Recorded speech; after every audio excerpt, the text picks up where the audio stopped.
Hello guys, how are you all? Welcome back to my channel. So, today we are gonna see, what if Naruto and Tenten in a love and disclose secret relationship? Part 1. And subscribe if you enjoy the video. And also check the description. So let's begin the story.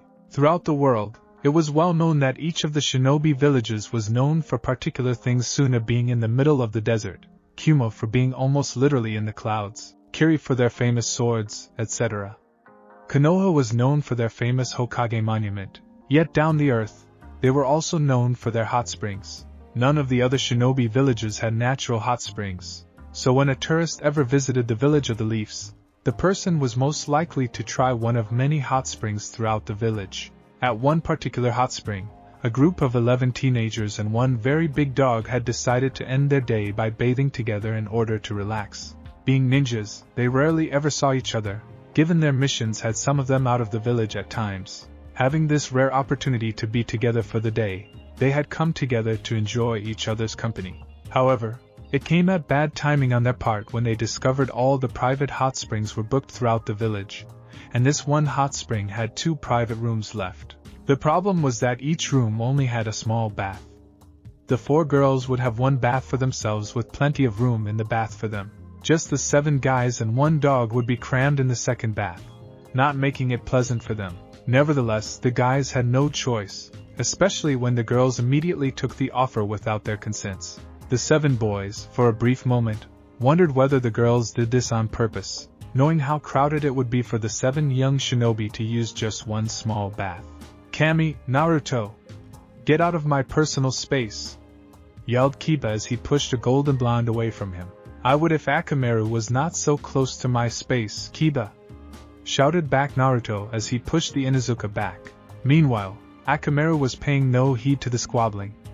The big, white dog was so hot from the water that he was panting in order to keep cool. He was so out of it that the canine was not aware of the black-haired boy pushing down on his head in order to stand upright. "Naruto-kun! Kiba-san! Stop this youthful display! You're splashing water all over the place!" Rock Lee cried out, unaware he was pushing down on Akamaru. Both Kiba and Naruto stopped as they looked at the taijutsu shinobi. "What about you?" fired back at Naruto. "You're splashing water all over the place, not to mention you're hurting Akamaru," added Kiba, pointing at Lee. Lee immediately saw what he was doing, thus he quickly removed his hand.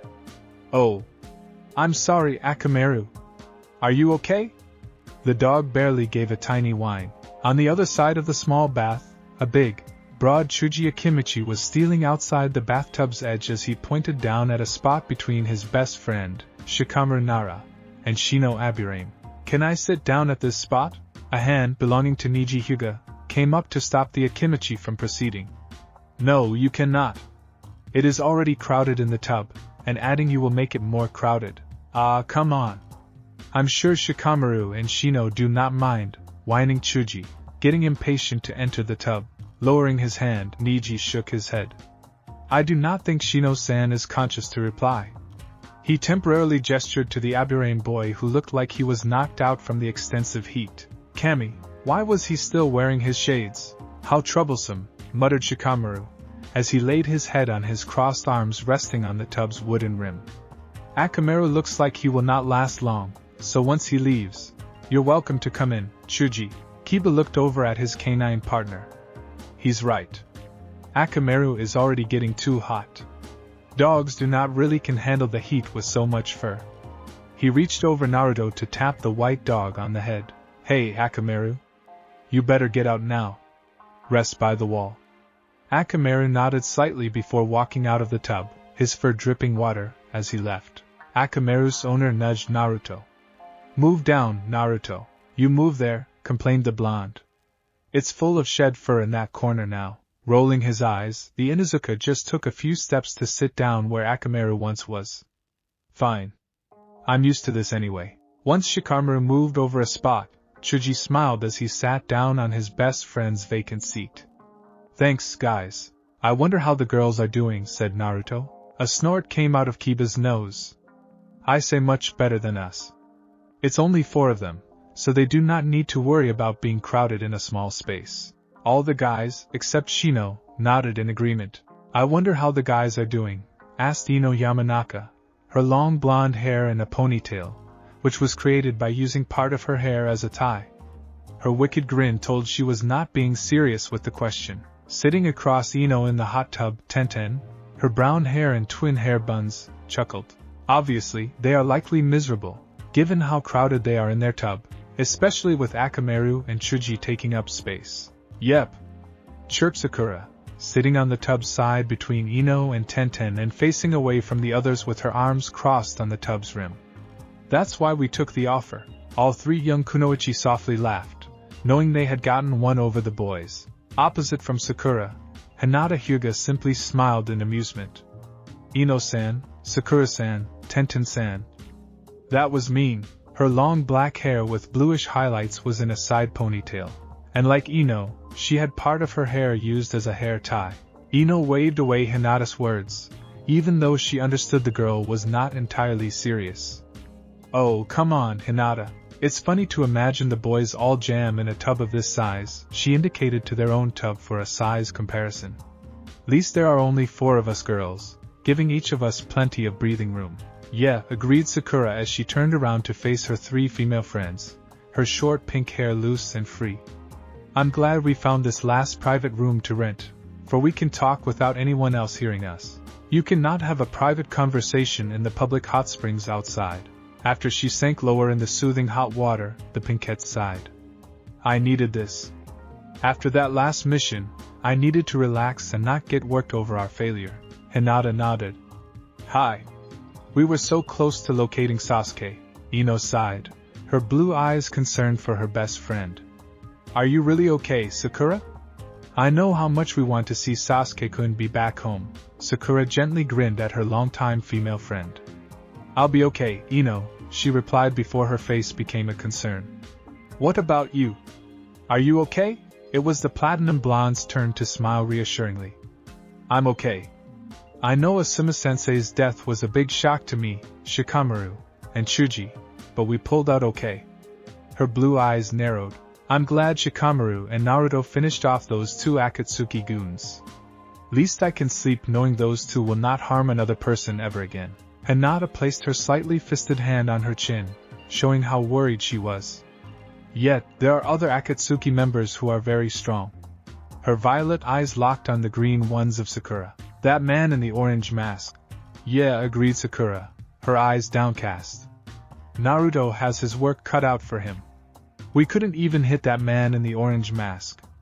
Our attacks just went right through him.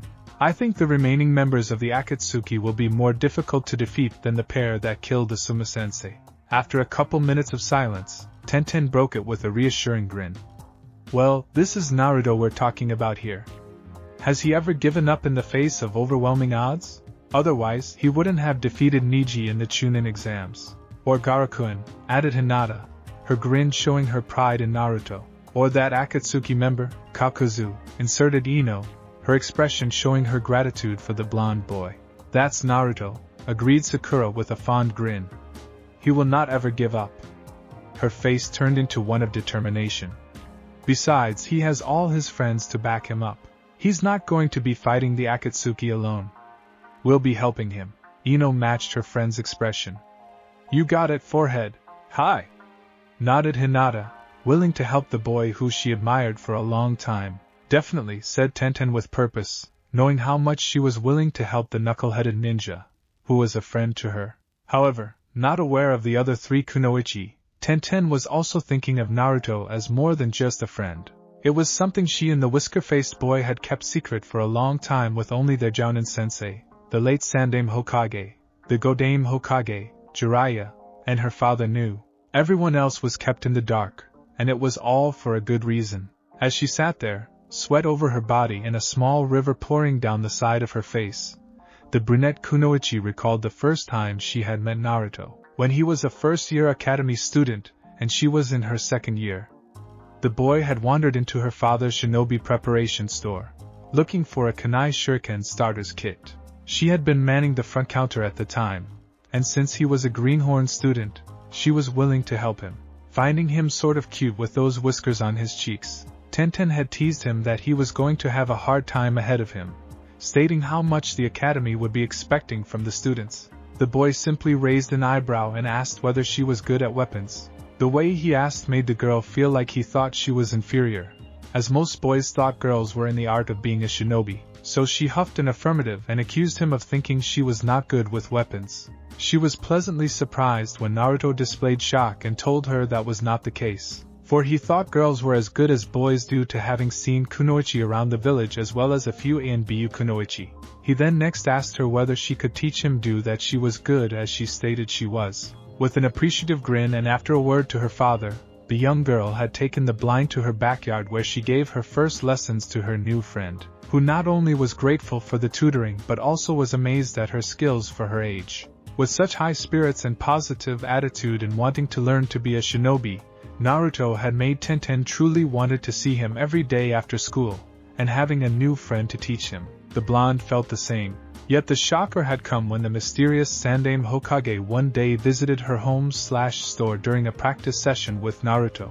The elderly leader had been pleased that Naruto, being an orphan living on his own, had made a friend in Tenten, thus he encouraged the boy to learn together with Tenten.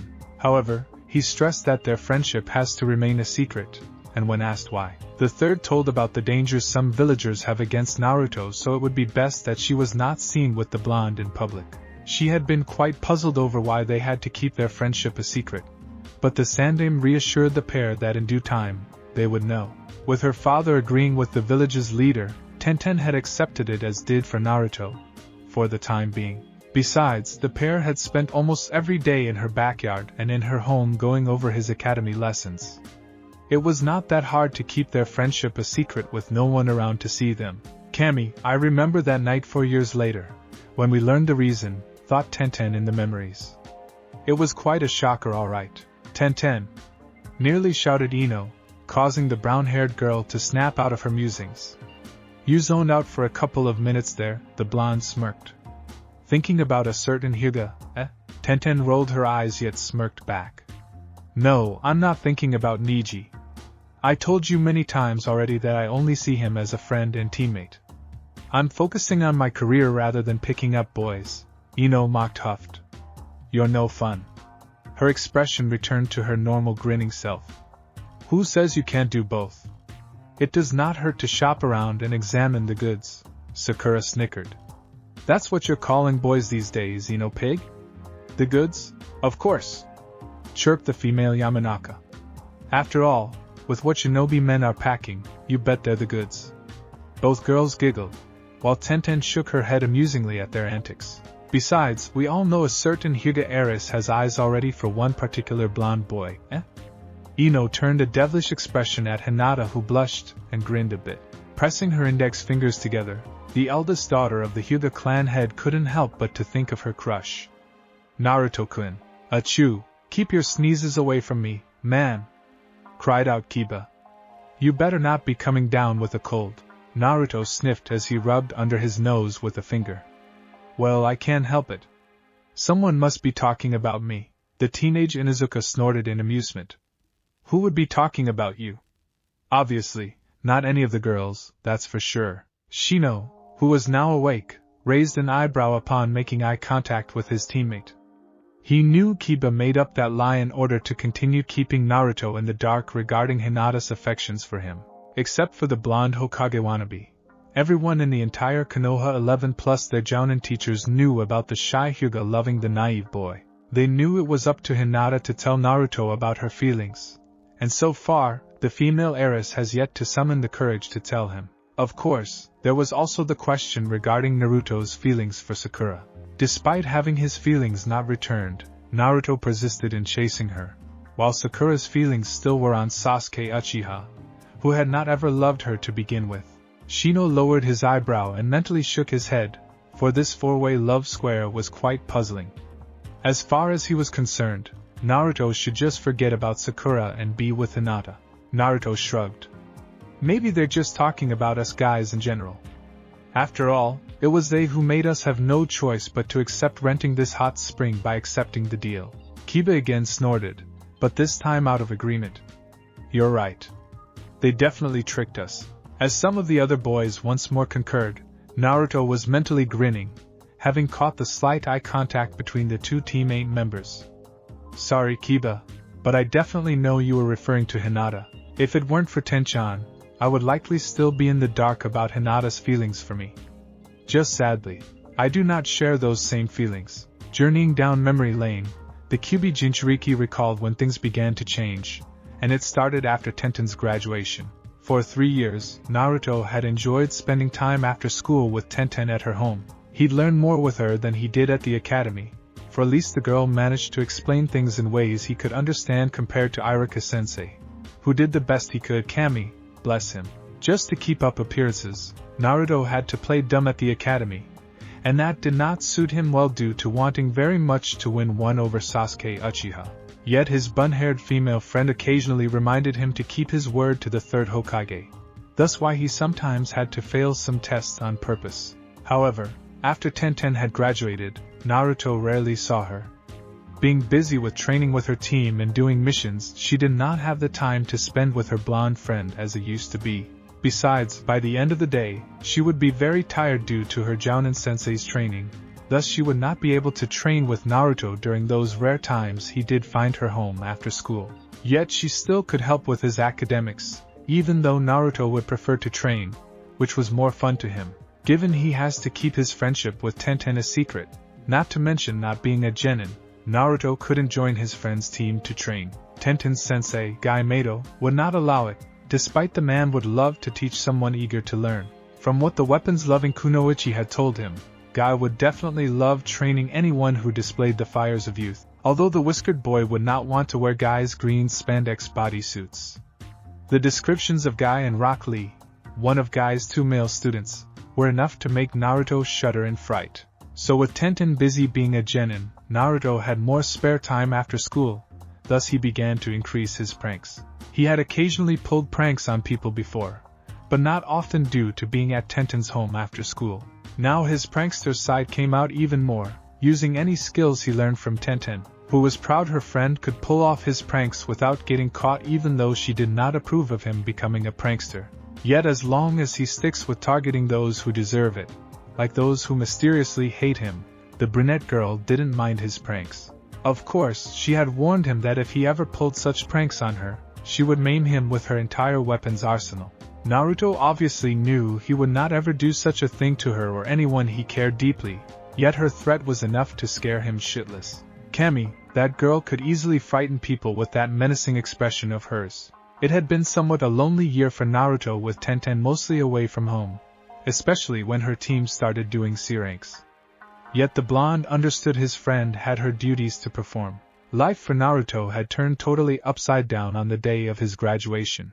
Unable to perform a simple bushin, he had failed the graduation test, yet Academy instructor Mizuki had tricked him to steal the forbidden scroll from the Hokage by saying it was a make-up test of his skills. In the woods, the blonde managed to learn one jutsu from the scroll, Kage Bunshin, before Iruka-sensei found him.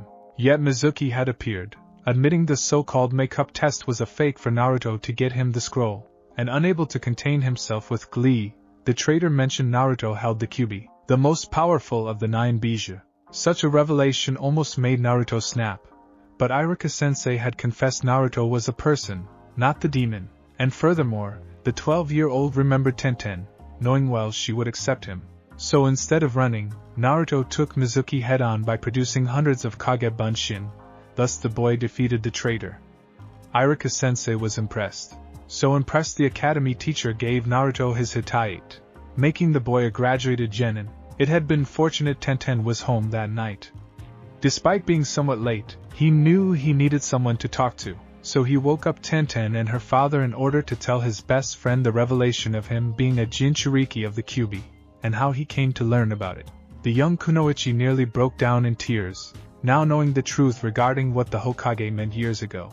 So without hesitation, in her pink pajama tank top and pants, she hugged her golden-haired friend, who in turn embraced her as he cried with her. That night was the first time Tenten insisted Naruto sleep in her bed. He had slept in the guest bedroom occasionally, but out of need to comfort one another, he slept in her arms. It had been a night either would forget. The next day, to their surprise, Naruto and Tenten were summoned to the Hokage's office. The third told them he was aware of what Mizuki had revealed to Naruto, who in turn told his best female friend. The elderly leader then told them why he made a law to forbid anyone from speaking that Naruto has the QB sealed inside him, for it was all in hope to give the blonde a normal life as possible. It had not gone well, since the adults went around the law and simply forbid their children from being near Naruto, and for this, the kindly old Hokage apologized for the hardships Naruto went through. Yet to the astonishment of both the third and Tenten, Naruto simply grinned a bit sadly and said to his pseudo-grandfather that he was forgiven, for at least he tried to give him a good life. Sandaime smiled back as Tenten hugged her friend from behind him. Once he was reassured that Tenten would keep Naruto's secret, the third had told the whiskered boy that he was free to tell the secret to anyone he trusted. And with that out of the way, Konoha's leader told Naruto about the benefits of Kage Bunshin, which the boy was glad to demonstrate he could do easily. Yet the bun-haired girl was the first to realize a totally new benefit for Naruto using Kage Bunshin, for it could be used as a training technique to accelerate his learning time thousands of times fold. The Sandaime watched with amusement as Naruto hugged Tenten and spun her around in delight of his new training technique. Yet the elderly leader warned the enthusiastic boy to not go overboard with the training technique, given having too many Kage Bunshin would likely have severe backlash with too much information flooding into his brain.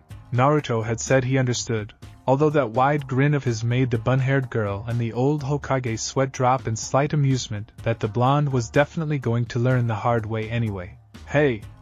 Naruto! Kiba's voice broke the 16-year-old Jinchuriki out of his thoughts. What were you thinking that got you so zoned out? Thinking dirty thoughts about Sakura? He asked with a tiny lecherous grin. Despite his facial expression, the Inuzuka didn't like that Hinata was so hung up over Naruto, who in turn liked Sakura. It was not fair to him, given how much he would like to be Hinata's boyfriend. Naruto shrugged as he leaned back his head and closed his eyes, while the hot water of the tub soothed his skin. To be honest, I pretty much gave up on Sakura. It's clear she wants Sasuke, regardless that he is a missing nin. All the other boys turned their heads toward Naruto in shock.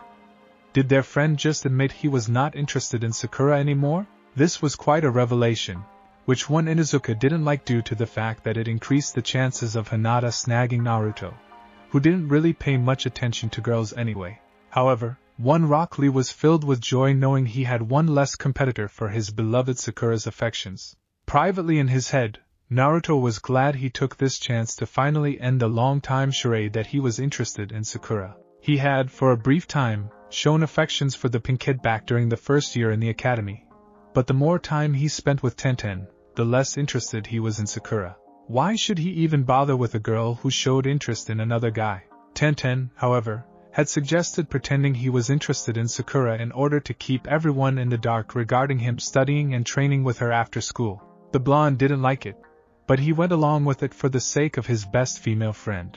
Kiba eyed his golden-haired friend curiously. If you're not interested in Sakura, Naruto, is there a girl you are interested in? The son of the Inuzuka matriarch was hoping the answer would not be Hinata. Shaking his head, Naruto replied, I think I'll focus on training for the time being. Until Akatsuki is no more, I don't think I have time for any relationships. All the other boys nodded in agreement. Man, Kiba said, that's being hunted by those S-rank weirdos. That guy in the orange mask was certainly tough to beat. None of my attacks touched him. Shino nodded in agreement with his teammate. This is why we all have to get stronger. It is not just the matter of Naruto's survival, but also the matter of the safety and freedom of Konoha and the other shinobi villages. Yeah, Shikamaru spoke out. It's troublesome, but after Asuma-sensei's death, we definitely know better not to underestimate any of the Akatsuki. Chuji bobbed his head once. We're all training harder these days. His serious expression then morphed into an amused and proud one. Even Ino is taking her training more seriously than before she was promoted to Chunin. The Nara heir smirked. Yeah, Ino especially. Achoo, Sakura snickered. Coming down with a cold Ino pig? Ha! You wish, forehead.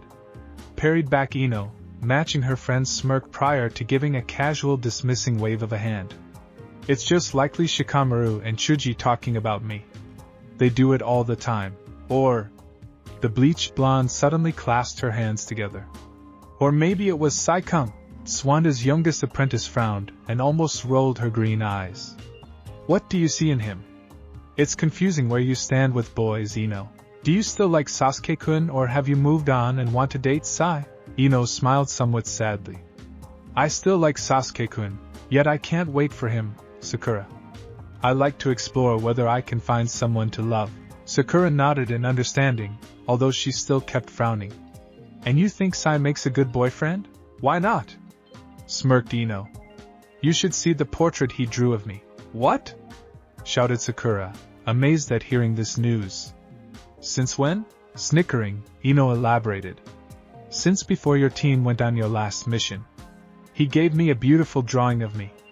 You should stop by my home and see it for yourself, Sakura. I don't believe it, said Sakura as she shook her head.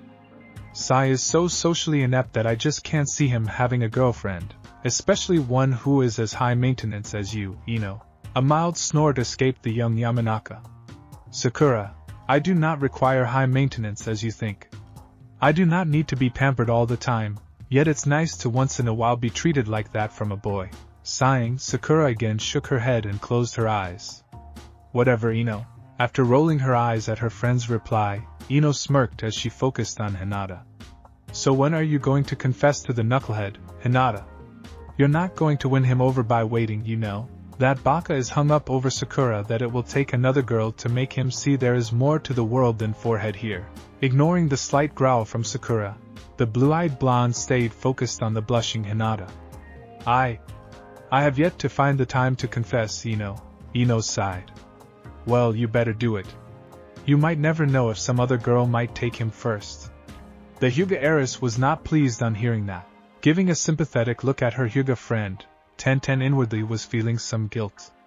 I will really hate when the day comes for Naruto-kun and I to confess, Hinata, but it is already too late. He's already taken by me.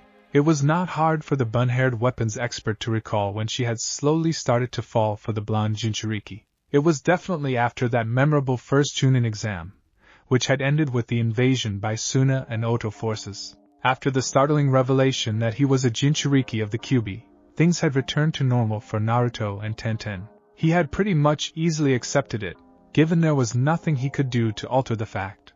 A matter of fact, when he had asked the third if the Kyuubi could be removed, the village leader frowned that it could be done, but if the bijou was removed from the host would die. Let's just say Tenten made it quite firm that she would not want to hear from Naruto any ideas of the Kyuubi being extracted from him. The blonde had gotten the message, especially given he and the Sandaime saw in her eyes how scared she was for her friend. Yet, when Naruto had been assigned to a genin team, he was not happy, given he was stuck with Sasuke Uchiha and Sakura Haruno, Sasuke's fangirl. They barely passed the test given by their Jounin sensei, Kakashi Hatake, and it had not been a ball. Furthermore, when he told Tenten, she pointed out how ironic that he had Kakashi for a teacher, given her sensei was Kakashi's so-called rival. It made the two wonder if their teams might end up being rivals. But they dismissed such a silly notion given Kakashi and Guy's rivalry was not really serious anyway. Ever since Naruto had been assigned to his team, he rarely ever saw Tenten. Given both were busy now, they had managed a few spars and training sessions at her home, but most of the time was spent training with their teams. Well, Naruto had pretty much ended up training on his own, given his team did nothing but doing D-rank missions. He had been very jealous that at least Tenten-sensei was serious in training his genin team. Kakashi was not even bothering to teach anything. Yet the last Uchiha brought his foot down on the one-eyed Jounin upon seeing Naruto's Kage Bunshin training technique.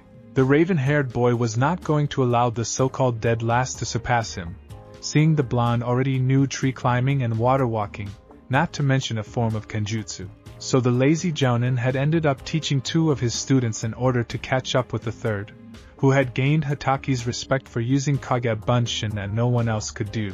So for a month or two, Naruto had to endure taunts and fights with Sasuke. Least the Uchiha's ego took no hits upon knowing the dead last was not great in taijutsu. But Sasuke just did not like seeing his teammate getting strong so fast. It was a major blow to his pride. Naruto, however, had made sure Sasuke did not find out about his training sessions with Tenten. Even though the whiskered boy knew his best friend could handle Sasuke, He was not going to allow the Uchiha to come near Tenten unless he couldn't help it. The weapons-wielding kunoichi had rest assured that the Uchiha would find out the hard way if the boy even tried to harass her. Things had started to change for Naruto after his mission to Wave Country, which had almost turned into a disaster, going from C rank to A rank. Tenten was once again her friend's sounding board the moment he had returned to the village. She had been astonished Team 7 barely made it through alive, especially with the S rank missing Nin from Kiri. Yet the mission had turned personal for Naruto upon befriending Haku, who later died on the bridge. Despite the tragedy, Tenten had been pleased Naruto had found his Nindo at the end of the mission. It was a Nindo she firmly approved, making her respect her friend even more. After all, when a man kept his word, he was a man you could trust, and even though she trusted Naruto before the mission to Wave, she was even more trusting of the blonde than ever before. It was at this moment her heart formed a special spot for the Hokage wannabe.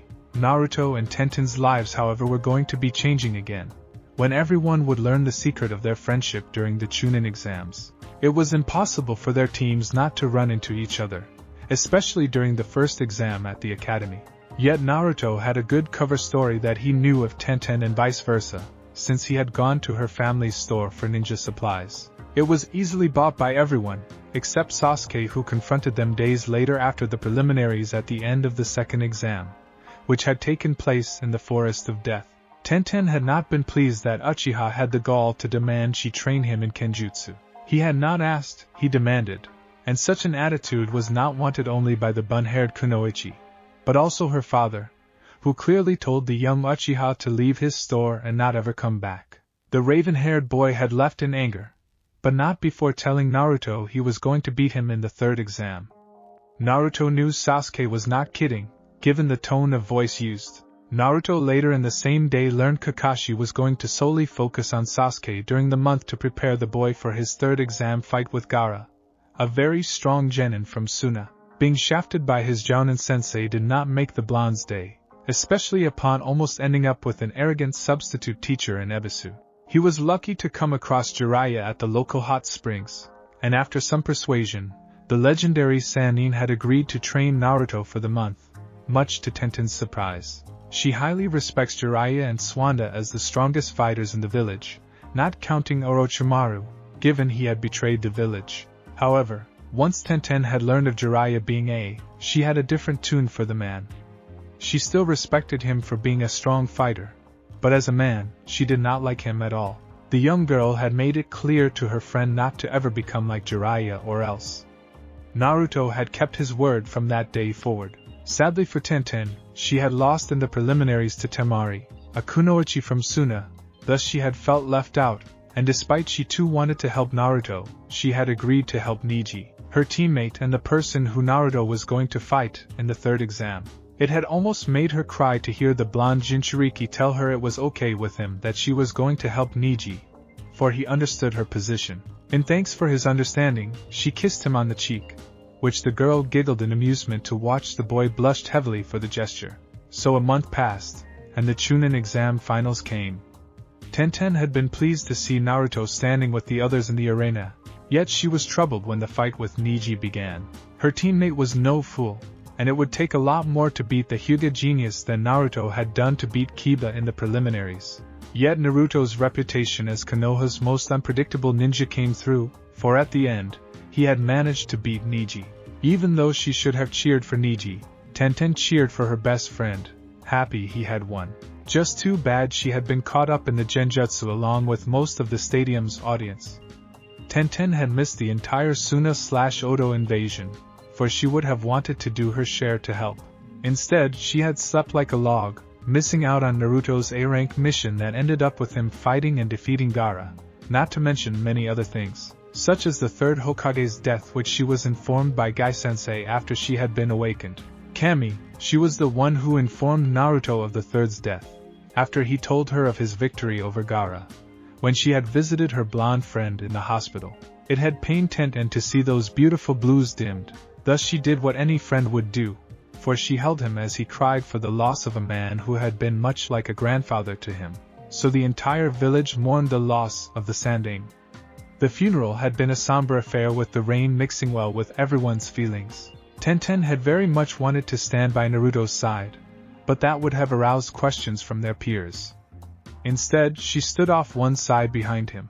Her spirits had risen a bit upon overhearing Iruka-sensei's talk with Naruto, so when it was over, the sun came out, making her walk home more warmer than it was before the funeral. She had not been surprised that Naruto arrived at her place minutes later, where they hugged and talked for a while before he departed for his apartment.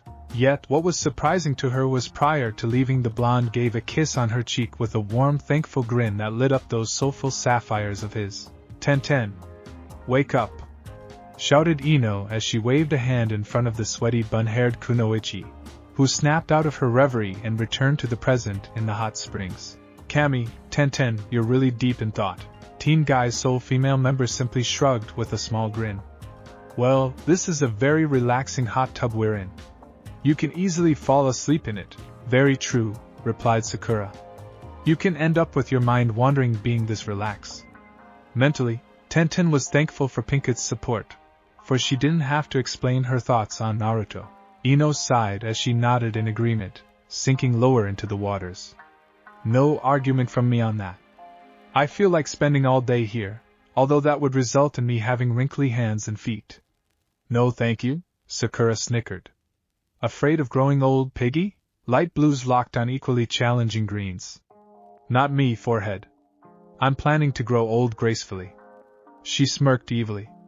"Unlike me, you'll likely have your first wrinkles by the time you're 25 years old." "You wish," scoffed Swanda's student.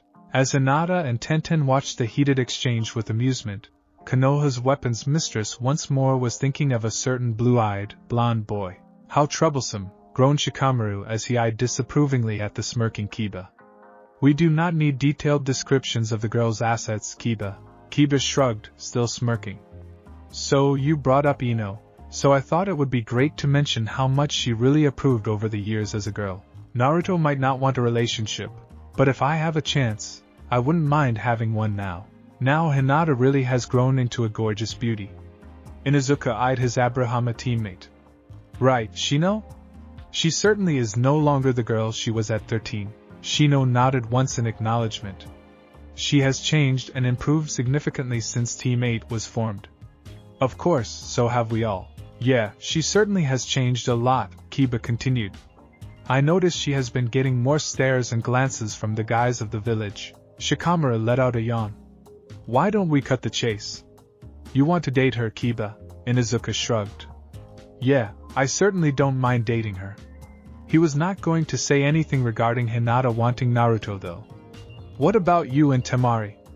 This caused an eyebrow to rise up on Nara's face. "Every time she comes here, as soon as liaison to Konoha, she always asks for you to be her escort." "That's because out of everyone in Konoha, she knows me better," frowned Shikamaru. "She asks for me because she is comfortable with me."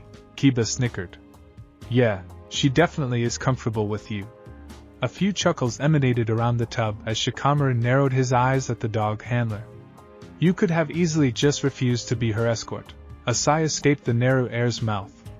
"That would be more troublesome than escorting her. She would complain, causing Gaara to complain to Tsunade-sama, who in turn would chew me out." "No, thank you. It's less troublesome to just be her escort." Once more Kiba snickered. "Whatever you say, Mr. Romance. Never mind all the times you are seen with her eating together at some restaurant." Again chuckles were heard around the hot tub as Shikamaru sighed again. As he continued to follow his friends' conversations, Naruto's thoughts were only on one girl in particular. "Yeah, we all have changed," he mentally said, echoing Shino's comment. "Yet Tenchan is the most beautiful out of all the girls to me. She may not have Hinata or Ino's beauty or Sakura exoticness, but Tenchan has a strength and inner beauty I admired for a long time. Besides, she has a cute physical beauty that has its own attractiveness. Kami, no wonder I fell for her." It was easy for the Kyuubi Jinchuriki to remember when his feelings for Tenten had evolved, and it was that day of Sandame's funeral. From that point onward, he just couldn't think of any girl other than Tenchan. Not that he totally didn't think of other girls, given he had to interact with many of them every day. Just when it came to thinking of a girl as a possible girlfriend, he just did not want any girl other than Tenten. When he had gone with Jiraiya to locate and bring back Tsunade, in order for her to be the Godame Hokage. Naruto just couldn't help but to think of Tenten, who had been extremely disappointed that she couldn't go with them. Just that all genin, with the exception of Naruto, were ordered to help to pitch in the village's rebuilding.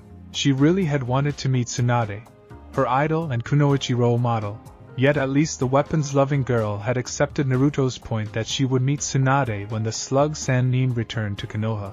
Ero Sennin had teased his blonde pupil throughout the mission regarding missing his bun-haired girlfriend, making the young boy blush, given the fact that the thought of Tenten being his girlfriend was not a bad idea to him. Then the whole mission had gone topsy-turvy crazy, starting with 2 members of the Akatsuki finding Naruto, who had to watch as Sasuke had arrived and was knocked out by his older brother. Thanks to Kami, Ero Sennin had been there to chase off the 2 nuke neens. They then found Tsunade and her apprentice Shizen, but only to hear the hag insult the Hokages, which didn't suit Naruto well. This led to the challenge the Slug Princess gave Naruto, to master the Rasengan, a technique Jiraiya was teaching him, in 1 week. Of course, they found out a week later that the female Sannin had made a deal with Orochimaru, only to find Tsunade had backtracked out of the deal. This led to a battle, where the blonde Jinchuriki finally mastered the Rasengan to take out Kabuto, an Oto spy, only for said blonde to become unconscious and miss out on the ultimate battle of Tsunade and Jiraiya fighting Orochimaru. The poor genin had groaned upon being told the story day later when he awakened, but he was pleased he gained the first Hokage's famous necklace. Upon returning to Konoha, Tenten had been thrilled to hear the whole story and had been more thrilled to witness Swanda's coronation ceremony with Naruto watching not far off. The whiskered boy had felt the entire trip was worth it upon seeing so much joy on his best friend's face. Yet to wish for a good period of peace was wishful thinking, when Sasuke had left Konoha to join Orochimaru. All because of his jealousy over Naruto's skill improvements. That so-called retrieval mission, led by Shikamaru, had not gone well. Niji and Chuji's lives had been close to being taken by the death god, Kiba had been vastly injured, and Rock Lee, who had come later, nearly was overwhelmed. If it had not been for the Suna team of Gaara, Kankuro, and Temari, it would have been likely the entire retrieval team would have been killed, except for Naruto, who barely survived his fight with Sasuke at the Valley of the End. As he laid in his hospital bed for a few days, it had given the blonde shinobi plenty of time to think, making him wonder whether the world was changing too fast for his tastes. It had been ironic that in a matter of less than a year so many things had happened, from knowing he was a Jinchuriki of the Kyuubi to Sasuke turning traitor by joining Orochimaru. His whole world was turning upside down, and it was making his head spin. Lucky for him, he has a good foundation of friends as support, especially in Tenten, who managed somehow to visit him in the hospital when no one else was around. She had been a great sounding board for him when he told her about the entire mission. It was during her second visit that he confessed to her that he really liked her, and out of his surprise, the brunette grinned and said, "I like you too, Naruto-kun," prior to kissing him on the lips. It had taken a minute before he returned the kiss with equal feelings. So despite all the bad things that had happened, Naruto was happy that his relationship with Tenten had taken another step further, especially after their kiss, which had been their first real kiss with anyone, not counting that accidental kiss Naruto had with Sasuke. With the threat of Akatsuki still out there, they'd agreed to keep their relationship a secret, which meant Naruto still had to pretend he was interested in Sakura. It was sort of a weird way to have a boyfriend/girlfriend relationship, but as long as they have their hearts in each other, it really did not matter to Naruto and Tenten at all. As he sat in the hot tub listening to his male friends, Naruto inwardly smiled and wondered if his girlfriend was thinking the same things as he was. Giggle, our first kiss was really something. He was so wide-eyed at first when I'd kissed him, but at least he took up the invitation I was offering. It was a good thing that his kisses became better with practice. He certainly knows how to kiss a girl well now. She finished with a fond mental smile on how she nearly swooned from the last kiss she had with her boyfriend, which had occurred just yesterday at her family store and home. As Tenen sat in the hot tub, listening to her female friends talk, especially Ino over boys, movies, etc., Konoha's weapons mistress recalled the period of a few months from just after the Sasuke retrieval mission to before Naruto had left the village on his training trip with Jiraiya-sama. With Team 7 no more, Naruto had been assigned to work with various people of his age group, including Team Guy. It was a time that Tenten came to enjoy working with her new boyfriend, allowing them to train together in public without anyone knowing of their new relationship. The first ever mission Naruto had with Tenten's team was when he had been assigned to accompany Neji and Tenten to retrieve some weapons from a Konoha weaponsmith named Iou. It was shortly after Naruto had been released from the hospital after the Sasuke retrieval mission, and since Tsunade had to double-check to make certain Lee did not have any bad effects from his surgery, the blonde Hokage wannabe was selected by Guy to temporarily replace Lee during this mission. The young weapons mistress had been so high into the fact that she was captain during this mission that she had become angry when her boyfriend would not call her by the rank. He had simply called her by name. But he least did respect her decisions as well as her skills, especially after defeating the two rogue ninjas who were after Iou's advanced weapons. Just too bad the elderly weapons maker would not give her Jidanda after showing how well she could use it. The next mission Naruto had been assigned with Team Guy was to the mining village when a few miners reported regarding a rogue ninja and his band were burying people alive. Lee had been cleared for active duty to rejoin his team. Yet despite the addition of Lee, the mission almost ended badly for them all, given they found out they were fighting one of the 7 swordsmen of the mist. Luckily, everything ended well, even though the Nuke Nin died by his own hands in the end. One thing Naruto and Tenten had learned from the mission was that they had vowed to not ever eat spicy curry in their meals. It had amazed them that Lee could handle such foods, making them wonder if the taijutsu specialist literally had an iron stomach. However, Naruto's third mission with Tenten and Neji had a moment that she thought he had died, and that was the mission to Bird Country. Investigating the story of the cursed warrior, Naruto, Tenten, and Neji had been dispatched to Bird Country alongside the Bird Country's daimyo's best friend. There they had found an intriguing deception by rogue ninjas to take over the nation by the leader disguising as one of the daimyo's trusted advisors. Not only that, the trio of genin had also discovered the male daimyo was really the supposed dead twin sister of the daimyo. It was the brother who died, and in seeking the truth whether another advisor killed her brother and father, the sister had taken the identity of her brother and donned the costume of the cursed warrior to cover her tracks as she personally investigated her advisors. By the end, the rogue ninjas had been defeated, and the sister had revealed her true identity to her people to take over the role as daimyo. Yet Tenten had been scared to learn that Naruto had been caught sneaking into the daimyo's palace when he, by himself, had discovered an underground passage to the palace. Neji and her had been ordered to leave the country, leaving Naruto behind to be executed. It had not sat well with her to know her boyfriend was going to be killed, but with the help of Kakashi-sensei, who had arrived after Naruto's capture, they had managed to sneak back into the country. It was a great relief to find Naruto playing the cursed warrior as a feint to help the sister, but having been so scared and worried for him, Tenten had slapped Naruto out of anger for the deception. Neji, who had witnessed the slap, was none the wiser to their secret relationship. But the blonde Jinchuriki knew his girlfriend well to know the real reason why she had slapped him. After they had returned home from that mission, Naruto and Tenten had a long talk regarding the realities of being a shinobi. Naruto had seen death on the wave mission, and Tenten had also witnessed killing on a mission. Yet the bird mission had driven home the fact that if someone you love were to die, it would be a totally different experience and feeling. The bun-haired Kunoichi had lost her mother when she was a year old. Yet having been so young, she had no real emotional connection to feel the loss. Naruto had no family at all, so despite having lost his grandfather figure in the third Hokage, the boy had not cried or mourned like an actual family member would. However, if Tenten or Naruto would die, the other would definitely feel the pain. Was this love? Tenten knew she cared deeply for her best friend of nearly 5 years, and it was clear he felt the same toward her. Having had her heart in her throat, thinking Naruto would be executed, was an experience she had not felt before, and when she told her father, he gently smiled and said that if the person you loved was constantly in your mind and heart, and knowing that person's death would bring great sadness to you, it was clear you loved that person.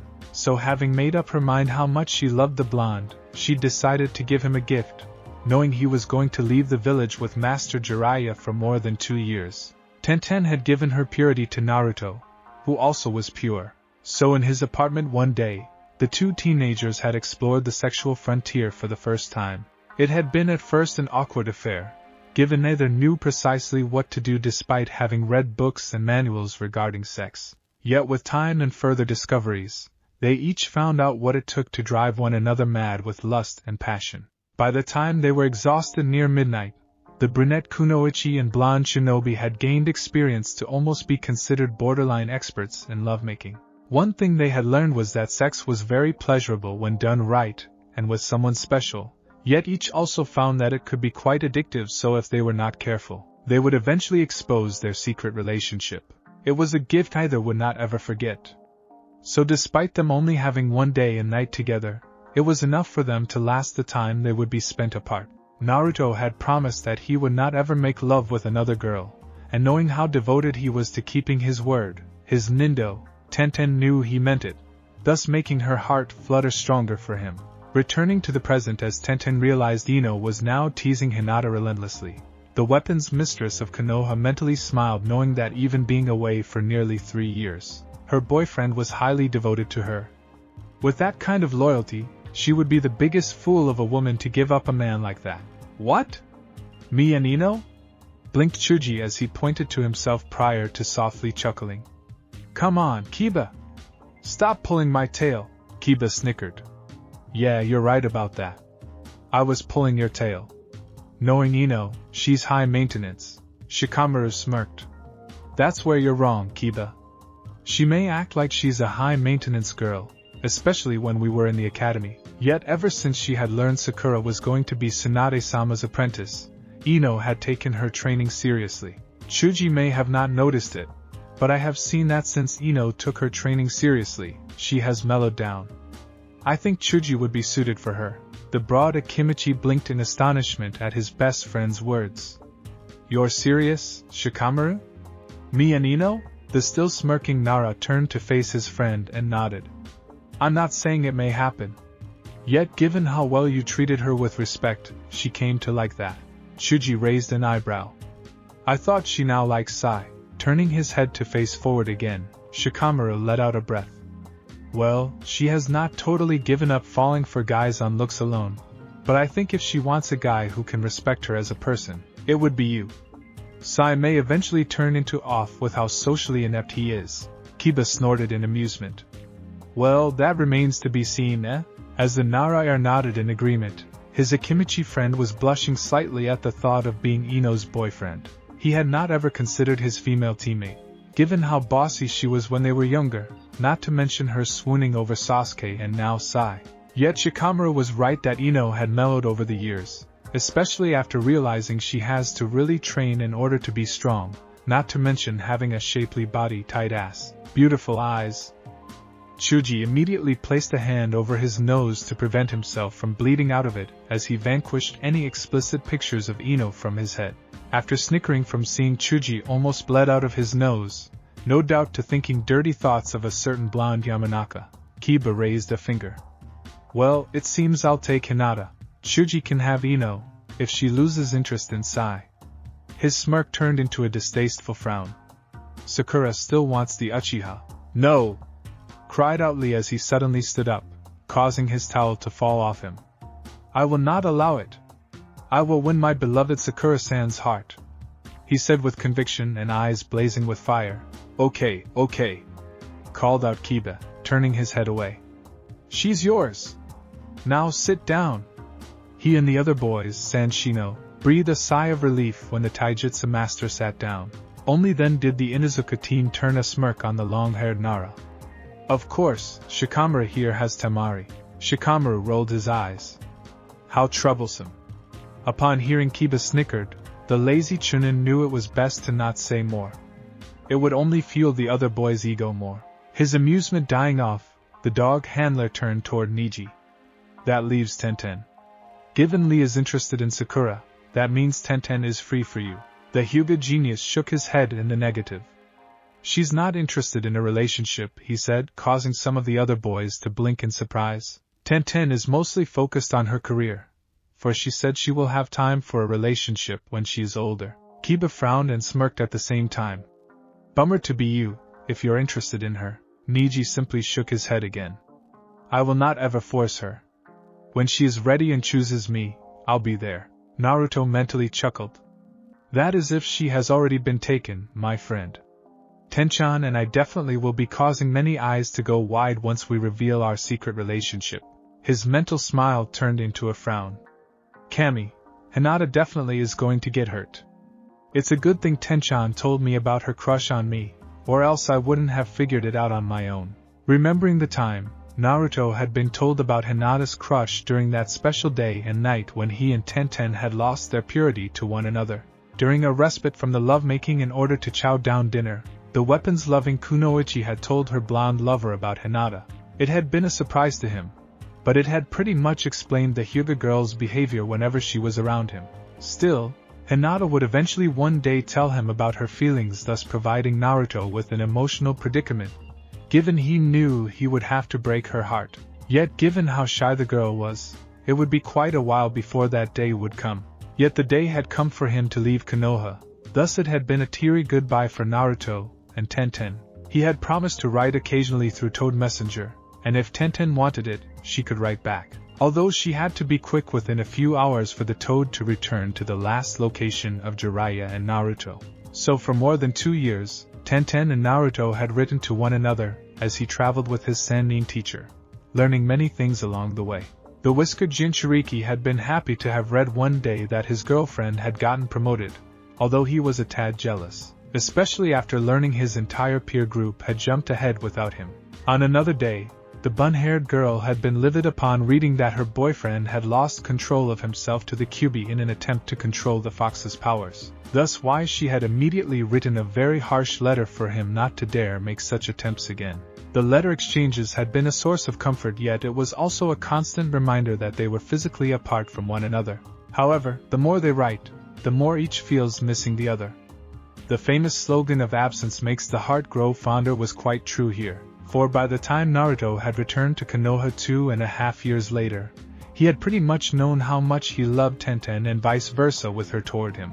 It had been disappointing to them that their first meeting, in 2 years, had happened on the Gaara retrieval mission, given Team Guy had been away when Naruto had returned to Konoha. Yet after the mission at her home, they had shown how much they had missed one another when they had wrapped their arms around one another and kissed each other as long as they could. Only the next night at his apartment did they make love, which their passion had shown how long they had been holding it in.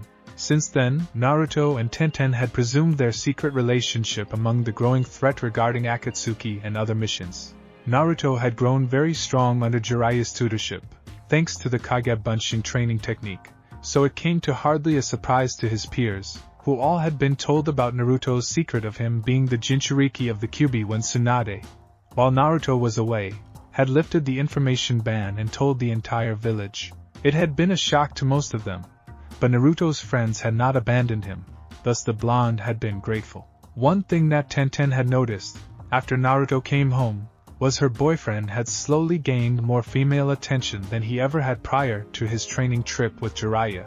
The mission to help Demon Country had that country's high priestess falling for the blonde. Then there was the Sky Country incident, where some redhead girl became attached to Naruto. Sakura too had shown some signs she was interested in Naruto, despite the Pinkette kept saying she still had feelings for Sasuke. Not to mention there was still Hinata. For the first time ever, Konoha's weapons mistress had to make sure her lover was not going to stray from her, despite the fact Naruto had not ever crossed the line due to keeping his promise. Mentally chuckling at the memories of the times Tenten was jealous and became quite territorial, Naruto once more focused on the conversations of his male friends. As much as he understood why they had needed to keep their relationship a secret, it had been frustrating at times for him and Tenten. With the exception of Kakashi, Guy, Tsunade, Shizen, Jiraiya, Tenten's father, and the Ichirakus, no one knew they were a couple. I'll be glad this whole Akatsuki business is over with. Once they're gone, Tenchan and I will finally reveal our relationship as we agreed. We like to go out together and be a real couple. It will be nice to hang out without hiding our true feelings. Achoo, Ino shook her head in amusement. I swear, Tenten, you have to be quite popular to be sneezing at this rate. That or you really are coming down with a cold. Tenten waved off her blonde friend's comments. Nah, I'm not that popular. Naruto-kun, will you stop thinking about me, you loving idiot? Giving a small grin, Konoha's weapons mistress continued speaking, her eyes on her blonde and pink-haired friends. Since you two are so adamant in talking about men, especially about sex, I'm surprised none of you thought about Naruto. This caused 3 pairs of female eyes to blink in surprise and bafflement. What about Naruto? Sakura asked. The brunette Kunoichi shrugged. It's nothing that any of you could have figured out. He does have amazing stamina in battle. Can you imagine him using that same stamina while having sex? Almost laughing, Tenten saw all 3 of her friends' eyes bugged out, realizing what she was referring to. It was time to pull out the trump card. Not to mention he can make dozens of Kaigebunshin. Once more the wily female member of Team Guy watched in amusement, as each of the other 3 Kunoichi reacted to the mental pictures they were having.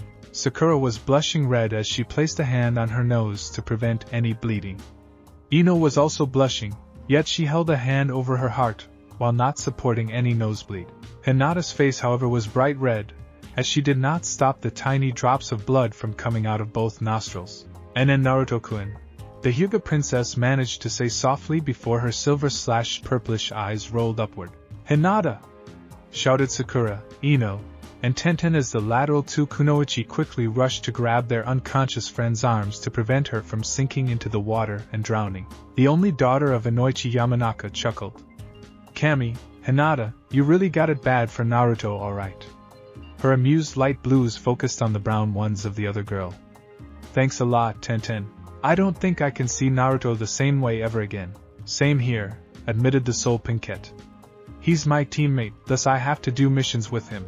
Tenten giggled a bit sheepishly. Sorry about that. I thought it would be quite obvious to you. Inwardly, however, the bun-haired girl was not sorry she mentioned it. She had personally experienced firsthand her boyfriend's incredible stamina in the sack, not to mention the 2 times he gangbanged her. With those attributes, Tenten would not ever have a sex session that ended up with her not being satisfied, not to mention pleasurably sore. I definitely have to put out the invitation kunai on my windowsill tonight. I badly need a goodbye my stamina freak boyfriend, Tenten mentally said as she and Ino helped keep the still unconscious Hinata sitting upright, while the Hyuga kept mumbling a certain blonde man's name. Achoo! Achoo! Achoo! Achoo! That does it! Yelled Kiba as he pointed to Naruto. You definitely should see Tsunade-sama for a checkup for diseases, Naruto growled back. Put a sock in it. I'm not catching a cold. I also didn't sneeze on you. He narrowed his blue eyes on the Inuzuka. You don't mind getting real dirty, yet you're afraid when someone sneezes. Shino nodded. He does have a point. Shut up. Kiba snarled, as he crossed his arms, not liking being cornered like this. After snickering at his friend's behalf, Naruto settled down, his mind once more on a certain brunette Kunoichi he loved. I have to see tonight whether Tenchan will leave her invitation kunai out. I'm going to her silly, until she is seeing stars constantly talking about me. Kami, I just love that she loves me doing that to her. It's a good thing we place privacy seals in her bedroom and my apartment. One of things the couple did upon him returning to the village was to set up the privacy seals. Knowing how passionate they were when it came to their lovemaking, it was best that no one heard them, especially Tenten's father whenever Naruto sneaked into her bedroom through the second-story window. Her dad had given hints that he knew what was going on between them, but he had not bothered them, for perhaps he knew it was best to let the young couple be, knowing he had been young once. I wonder if Tenchan won't mind posing in my jacket again. Kami, she made my nose bleed, Naruto mentally smirked, remembering the last lovemaking session in his apartment where Tenten had come out of his bathroom wearing nothing but his orange/black jacket and pink G-string panties. As he sat on his bed in nothing but his boxers, the minx, cleavage showing, had crawled onto his bed on hands and knees and displayed her sexy butt to his viewing pleasure. She had winked slyly over her shoulder at him, causing the blonde to gawk with a grin and one bleeding nostril. From that point onward, it had become a sensual game between them that when they finally did engage in intercourse, they were so aroused that it had not taken them long to reach climax together. Yep, I'm definitely looking forward to seeing the stars tonight. That minx! He mentally smirked, knowing in advance what he was going to do to his girlfriend that would make her scream in ecstasy. So the newest generation of Konoha shinobi continued their evening, enjoying the hot springs, unaware that two of them were secretly in a relationship under their noses. The young couple knew it was a matter of security and safety, but despite this, Naruto and Tenten pressed on their relationship the best they could. Each loved the other, and as long as their hearts were strong and faithful toward one another, they knew their love would keep them connected for a long time to come, no matter what the world threw at them. Walking down the street under nice sunny skies, Naruto grinned as he took in a breath of fresh air. At 17 years old, he knew his life was good, far better than it was when he first started out as a genin at 12 years old. He has been a chunin for more than a year now. Missions for him and Team 7 has been great, especially since the defeat of the Akatsuki and the Sound Village. Most people in Konoha has recognized him as a worthy shinobi, and to top it off, he had brought his best friend back to the village, as he promised. The grin on his face faltered upon thinking about his best friend/rival. It had not been easy to get Sasuke to listen and be reasonable regarding his revenge against Konoha. With Itachi and Madara dead, Sasuke was the last of the Uchiha clan, and after an intense battle where Naruto won but refused to take the raven-haired boy's life, Sasuke realized that Naruto was right. What good would he achieve by killing every man, woman, and child in Konoha? Would it help revive the clan? Would it help knowing he would be just as bad as Madara himself? In the end, Naruto's uncanny ability to make people change has once more done its job, and the last Uchiha decided to stop the bloodshed and end the circle of revenge permanently. Of course, given the state of the village and the news that the Uchiha clan had planned to overthrow the Hokage in a coup d'etat, most of the villagers were very reluctant to have the last Uchiha back among them. Yet to satisfy the villagers that no special treatment would be given, Tsunade offered that Sasuke be banned from any shinobi duties or services for 5 years or so, and be supervised by a jounin for 2 years under house arrest until he proved he posed no threat to Konoha. The arrangement was perfectly fine with Sasuke, given he decided he wanted to focus on reviving his clan than anything to do with power, and given his clan's large assets, the last Uchiha was freed to focus on his last goal in life. He had enough of the bad history and strife his clan had caused, so he made a promise, not only to himself but also to Naruto, to head the new Uchiha clan in a better direction than the arrogant way of thinking it had before. Naruto chuckled at the memories. Of course, the promise didn't stop Sasuke from still being somewhat a stick in the mud, but the blonde knew it was just an act, for underneath the exterior was a young man he was proud to be called his best friend. Yet best friend or no, Naruto was somewhat surprised that Sakura had wormed his way into Sasuke's heart. Seeing the pinkette has grown tremendously, from the silly fangirl she had been at 12, has made the former Avenger look at his former Kunoichi teammate in a whole new light. So it came to no shock to the blonde shinobi that Harino Sakura had slowly fallen for the Uchiha. But this time it was for real and not a silly crush. Sighing, the Kyuubi Jinchuriki had known somewhat that there was a chance Sakura would go to Sasuke. He thought he had a chance with the beautiful pink-haired girl, but it seems it was unavoidable. So with a heavy heart, he had dropped Sakura from that part of his heart, and kept her as one of his closest friends. A devilish grin appeared on Naruto's face. Now Sasuke has 2 quick-tempered kunoichi for girlfriends and future wives. Man, I never thought the teen would be so bold to have a harem. It was known to everyone that Sakura was not Sasuke's first girlfriend/fiancée. Upon returning to Konoha, the Uchiha has brought an ex-sound kunoichi, who went by the name of Karen, and the redhead girl was also a medic as Sakura was. Not only did Karen help advance Konoha's medical knowledge, but also provided a rare bloodline ability not seen before. It was hard for anyone to say no to a person with such abilities. Of course, it soon became apparent that the redhead was quick-tempered much like Sakura and Tsunade. Thus when Karen and Sakura butt heads, it was a good sign for everyone to clear the area. With a snicker regarding his best friend's future marriage, Naruto entered a weapons store. It was the only weapons store, which didn't turn him away with hostility when he had first started at the Konoha Ninja Academy. As a student, he had been required to get his own set of shuriken and kunai, and this store, which was the final one he had checked, had turned out to have a wonderful owner, who had treated him well and didn't see him as demon as most of the villagers saw him back then. Since then, he had always come to this store to stock up on his shinobi weapons. The ringing of the simple bell above the door alerted the person behind the counter, and upon seeing the whisker-faced blonde, her lips formed into a large smile. "Hello, Naruto. I haven't seen you in quite a while." Naruto returned the smile with a smile of his own. "Yeah, it has been some time since I've last seen you, Tenten." The bun-haired kunoichi nodded in agreement, her radiant expression making him feel welcomed. "So, what can I do for you?" Tenten began casually before her lips quivered upward on one side teasingly. "Come to make a large order of kunai and shuriken?" The teenage boy softly laughed, as he approached the counter. "Not as many as you use, Tenten. I definitely know I do not have the money to purchase such a large arsenal as you have stored in your scroll." The brown-haired young woman giggled at that. "True, I certainly have yet to meet another shinobi with the same number of weapons on their person as I have. To do that, one has to have more money than the fire daimyo in order to constantly replenish the weapons lost in battle. Pays to be a daughter of a weaponsmith and shop owner, eh?" Naruto quickly ribbed good-naturedly. "You bet," Tenten winked slyly, before both laughed together at the joke.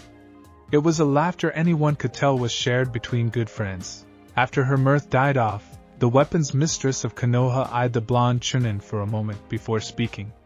"So, what do you really want, Naruto?" With a small grin, the young man spoke about the reason why he came to the shop. "Simply put, I'm looking for a chakra sword." Tenten blinked in stupefaction. "Say what?"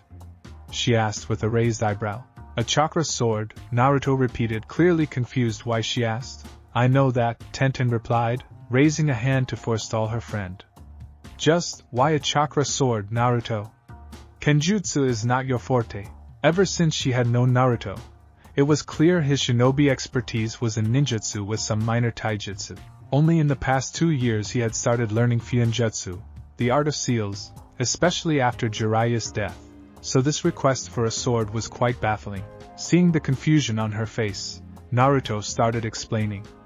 "Well, I know I'm not skilled in Kenjutsu, but I've been trying to find new Winjutsus, and it had me thinking that maybe I should use something much like Temari uses her battle fan." Understanding now dawned to Tenten. "You're talking about using a medium to channel and focus your natural chakra in order to create wind techniques without the need of using hand signs." "Exactly." A smiling Naruto pointed to Tenten, like she has won the grand prize. She has to admit that Naruto's idea was sound. After all, if a ninja could conjure up jutsus without the use of hand signs, he or she wouldn't have to worry about anyone copying the techniques, much like the Uchiha clan or Hatake Kakashi had done. Yet Tenten also knew it takes time with long hours of training to even master using a medium, thus why most shinobi opted for the easy way by using hand signs. There was no doubt that Sabaka no Temari must have trained for years prior to her appearance in the Chunin exams 5 years ago, for such training certainly explained why the Suna Kunoichi was able to use a large battle fan as a medium to create wind techniques. Thinking about the blonde Suna Jounin had conjured up an image, which made Tenten giggled with a hand over her mouth while looking at her fellow Konoha shinobi. Naruto, with a confusing grin, asked, "What's so funny?" "Well," the bun-haired girl drawled out with a teasing smirk, "if you want to emulate Temari, you can buy a similar battle fan and dress up in black with a sash around your waist." "Eh?" Seeing that surprised look on his face made Tenten laugh out loud. "No, no, no!" Naruto nervously chuckled, now he knew his friend was playing him. "I certainly will not carry around a large battle fan or dress up like Temari. I like to be original, thank you very much." He mentally shook off the weird image of him dressed like Temari, although he did admit to himself that Temari's fans looked cool. Just as Mato Gai's female student was about to speak after her laughter died off, another feminine voice spoke out with a witty voice. "That's no way to treat a customer, Tenten. Shame on you." Both young ninjas quickly turned their heads to the door leading to the back of the store and the stairs to the living quarters on the next floor above, and there stood a woman with brown hair and a ponytail and green eyes. She appeared to be in her mid-40s and her simple outfit was what most housewives in Konoha wore these days. Her radiant smile and the hair clearly would make any stranger know immediately that she was Tenten's mother. "Kyohaka Kazan," Naruto called out with a grin to the woman, who walked over to stand beside her daughter behind the counter. Chuckling, the young man rubbed the back of his head. "You know we were just joking around." "I know," Kyohaka replied, still grinning. "I was just driving home to my daughter." Naruto laughed loudly. while Tenten took the joke in stride with a narrow-eyed grin at her mother. Calming down a minute later, the teenage boy grinned at Tenten's mother with affection, knowing she was one of his most precious people. She had never looked down at him, ever since he had first walked into her store those many years ago, and even after he had found out the Kyuubi was sealed inside of him. Kyohaku still had treated him like a person despite the loss of her husband during the Kyuubi attack. She ranked up there alongside the Ichirakus and the third as the very first family he ever had growing up in the village. So, the female blacksmith began, getting right down to business. Did I hear you're looking for a chakra sword to use as a medium for your elemental chakra to create wind jutsus? That's right, Naruto confirmed with a single nod. Do you have any? Tenten frowned. That's the problem, Naruto. I don't think we have any chakra swords. Chakra weapons are specially made and crafted compared to regular weapons, and it takes a lot of time to forge them. This is why they are quite expensive for anyone to buy. Her hand gestured to her mother. Mom has some skills in making them, but it was my dad who was the real master craftsman in chakra weapons. Naruto frowned in disappointment. He was hoping Kyohaku would have some chakra swords in stock. He certainly did not want to do business with any of the other weapons shops in Konoha, even if they might view him now differently. Thanks to him being a hero during the wars against the Akatsuki and Oto, he rather spent his money in Kyohaku, whom he trusted as a friend as well as a weapons maker. A raised finger prompted both young adults to focus on the older woman, who grinned knowingly.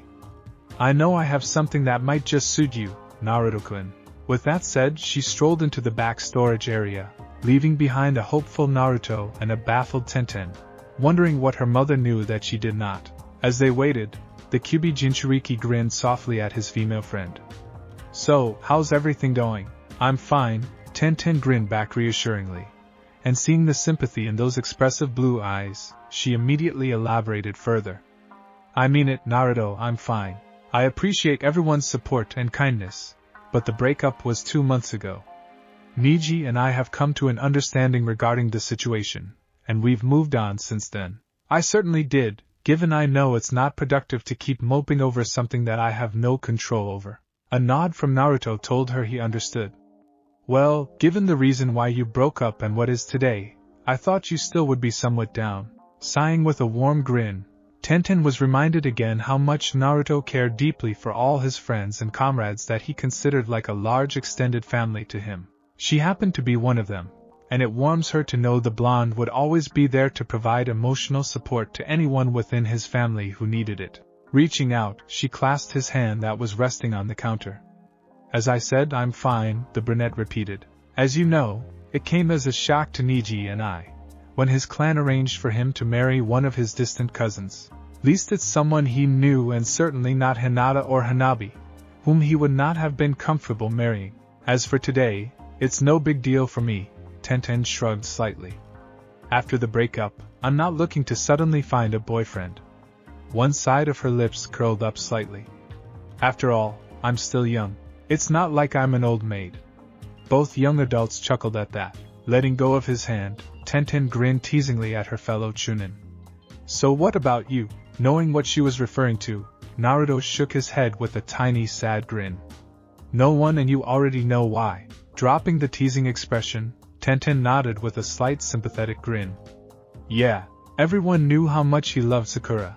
So it was easy to tell Naruto's heart was crushed when the pink-haired Kunoichi became Sasuke's second girlfriend/fiancé.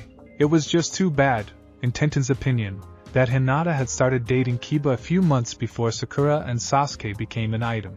If Hinata had waited just a little longer, the Hyuga heir would have gotten her chance with Naruto. So the two young shinobi stood there quietly, until the silence was broken upon the return of Kyohaku, who was holding a wrapped-clothed bundle. Here we are, she grinned as the older brunette placed the bundle onto the counter before untying the strings. The two young shinobi noticed the cloth appeared to be dusty, indicating it had been in storage for many years, and once the cloth parted, Tenten slightly gasped while Naruto raised his eyebrows at the contents. There laid two elegant kodachis in their equally stylish sheaths/scabbards. The hilts were wrapped with intertwined white and gold leather strips to provide easy grip, while the butts and guards were exposed silver steel. The sheaths were black and embroidered with gold-white Japanese designs, particularly two striking dragons, whose bodies wrapped around the sheaths with the tails starting at the tip and heads ending near the mouths. Overall, the two short swords appeared to be made for display purposes and not for combat use. Taking one in hand, Naruto unsheathed the sword and held it up as he and Tenten admired the gleaming steel. "It looks like they have not been used," the blonde commented, while his female friend nodded in agreement to his observations. "No, they haven't," a grinning Kyohaku confirmed. "These chakra kodachis were crafted by my husband under a special order by a famous Konoha ninja." Her grin and eyes became a bit depressed. Sadly, they were finished the day before the Kyuubi attacked the village, thus their owner, who paid in advance for the swords, died fighting the fox along with my husband. These swords have been sitting in storage ever since then. "And who was the customer Dad made these swords for?" asked a curious Tenten, whose eyes didn't stop admiring the steel blade of the kodachi in Naruto's hand. A proud expression appeared on Tenten's mother. "The Yandame Hokage." "Say what?" both young ninjas shouted as they trained wide eyes on the older woman. "Th the fourth?" Tenten sputtered in awe before eyeing the sheathed kodachi on the counter. "Dad made these for the fourth?" Kyohaku bobbed her head once at her daughter. "Yes, he did. The Yandame owned several swords, but none of them were chakra blades. He'd thought of experimenting with a pair of chakra kanachis to see what kind of jutsus he could come up with using his elemental chakra. Your father was proud to do the job, for he was also responsible for making a special order of kunai for the fourth. What those kunai are for, I will not say, but I can say they helped win the war against IWA." His mind reeling, Naruto sheathed the kodachi he held and placed it back next to its twin. I can't accept this," he stammered, his eyes never leaving the two short swords. "I can't buy this." A reassuring grin came to Kyohaku's face. "There is no need for payment, Naruto," she said, causing her daughter and the blonde man to once again look at her in astonishment. "The fourth already had paid for them, and I cannot think of a better person more suited to wield these blades than you." "Are you serious, Kyohaku-kazan?" Naruto questioned, not truly believing what he was hearing. Even Tenten couldn't believe it, for who would even give away anything that belonged to the fourth Hokage? After all, such items would be treasured artifacts. The warm grinning, 40-something woman nodded. "I'm sure, Naruto. Everyone knows now that the fourth had sacrificed his life to seal the Kyuubi in you." Both young adults became somber on that. "He had wanted you to be viewed as a hero, but you know that didn't come to pass. Think of this as his way to help you protect yourself as well as everyone you love and care deeply. Knowing the fourth, I have a good hunch he would not mind you having the blades to continue protecting the village and uphold the will of fire." His cerulean eyes locked with emerald ones. The young Hokage wannabe saw the hidden message Tenten's mother was conveying in her words and in her eyes. "I do not think your father would mind. The swords are your heritage. Take them." Warmth of love and family slowly bubbled into his heart. Naruto knew Kyohaku was one of the few who knew Yandame was his father. It bolstered his being that she would give him something of his father's to help him protect his precious people and achieve his goal in following his father's footsteps, to be Hokage. With a determined grin slowly appearing onto his face, Naruto nodded gratefully at the wise older woman. "Thanks, Kyohaku-kazan." She simply nodded with a pleased grin and began rewrapping the kodachis in the protective cloth. No other words were needed to say. Not fully understanding what went on between her mother and her friend, Tenten let it go and focused on the fact that Naruto was now in possession of the fourth's custom-made chakra blades. "You better take care of those, Naruto," she slightly teased. "It would be a shame if you neglected the kodachis that anyone in the village would highly prize." "I will," Naruto grinned back fiercely. "I swear on my word." "Databao," both women smiled at that. There was no doubt now that Naruto would take care of the two short swords with all his being. After all, it was known by all that when he gave his word, he would always keep it. It was part of his nindo, his ninja way. "Well now," Kyohaku nearly sing-sung as she finished tying the swords up, "that's that." As she pushed the bundled kodachis toward their new owner, the female blacksmith raised an eyebrow. "So tell me, Naruto, from what I overheard you telling Tenchan, you have no kenjutsu training at all. How are you going to handle them?" Blinking in stupefaction at first, the whisker-faced young man then shrugged. Just wield them around, I guess. Letting out a breath of disbelief, both women's sweat dropped and closed their eyes. It seems Naruto really did not understand. It was Tenten who opened her eyes and started explaining. My mom has a point, Naruto, the bun-haired girl began. I know you wanted to use the swords to create new ninjutsus, but what happens if an enemy manages to get in close to use a sword or a weapon while you have both hands occupied with the kodachis? If you know a form or two of kenjutsu on how to use the kodachi, you could be able to defend yourself against such attacks, long enough for you to put some distance to use ninjutsus or free your hands to use any of your ninjutsu. Kyohaka nodded at her daughter's explanations. You do not wield the blades as they were mere weapons, Naruto-kun. They become an extension of your body, and any shinobi, who becomes one with his or her weapons, is not to be taken lightly. Take Asuma-sensei, Tenten added, mentioning the late Jounin who died 2 years ago against the immortal Akatsuki Haiden. He wielded a pair of chakra knuckle blades. He didn't thrash them around wildly with his elemental chakra extending the blades. He knew how to use them, and he became quite an expert on wielding those blades. Naruto nodded in understanding. I see. That makes sense. He frowned as a thought occurred to him. But I do not know anyone to teach me kenjutsu. Tenten's lips curled into a knowing smirk. I can teach you. You can? The blonde raised his eyebrows in surprise. Duh, Naruto, the brunette rolled her eyes, still smirking. With all the weapons I carry in my scroll, I do have a few swords, so I have to know some forms of kenjutsu in order to use them properly. A bashful Naruto rubbed the back of his head. He. Good point, he chuckled. Ignoring the chuckle from her mother, and the unintentional pun Naruto produced, the young weapons mistress sighed before continuing. You do not need to become a master in order to properly wield the kodachis. I'm not a master of kenjutsu. I do know a couple of forms to be used with the kodachi, and knowing the forms might help you create ninjutsus. I doubt Temari had created her ninjutsus by just wielding her fan carelessly. Naruto brightly grinned. Thanks, Tenten. That's what friends are for, Tenten mentioned with a friendly grin. To be there to help and support one another. I don't mind at all helping you, for you are my friend. The bright grin on his face became a friendly one. Right. Friends stick together. Tenten nodded in return, pleased that she would be able to help Naruto with his training. So, Naruto said while picking up the rap swords, where and when do you want to start the training? We have to agree first that training with our prospective teams and missions for the village comes first. I don't think our teammates and Tsunade-sama would appreciate us skipping out on them just for me to teach you kenjutsu. Naruto nodded, showing his agreement and understanding, before Tenten carried on. Good. Other than that, I might be required to help Mom mind the store, so there will be days the training will be early in the morning, late in the afternoon, or none at all. Kyohaka scoffed at her daughter. Never mind me, Tenchan. If both of you are free to do the kenjutsu training, you tell me and I'll be okay to mind the store for the day. Tenten smiled gratefully at her mother. Thanks, Mom. She turned back to her would-be student. I'm freed tomorrow. You? Yep, Naruto grinned. Good, Tenten chirped. Meet me at the Memorial Stone training field at 8 tomorrow morning.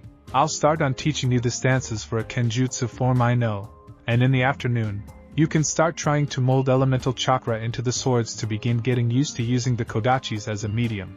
From what I know, it takes a lot of practice for anyone to use their elemental chakra to form jutsus through a medium. The blonde man smiled his trademark foxy smile. No sweat, Tenten. I'll learn that kenjutsu form, and I'll soon be pumping out wind attacks out of these two swords in no time flat. Databao. With that said, he waved goodbye at the two women as he headed toward the exit. I'll see you tomorrow, Tenten. Bye, Kyohaka-kazan. Both women waved and said their goodbyes in return, before the blonde boy left the store. Sighing, Tenten shook her head in amusement. I think Naruto will soon learn that learning kenjutsu is no easy task. Not to mention that it takes control to properly channel the right amount of chakra into a medium to form a particular jutsu on top of finding the right stance to launch the jutsu. Sighing again, Tenten chuckled. He'll have his work cut out for him. Indeed, Kyohaka concurred prior to proudly grinning at her daughter. Yet, if anyone has the patience to teach Naruto-kun kenjutsu, it'll be you. Tenten grinned at that. Thanks, Mom. She then left to journey into the back room and upstairs to fetch something to drink.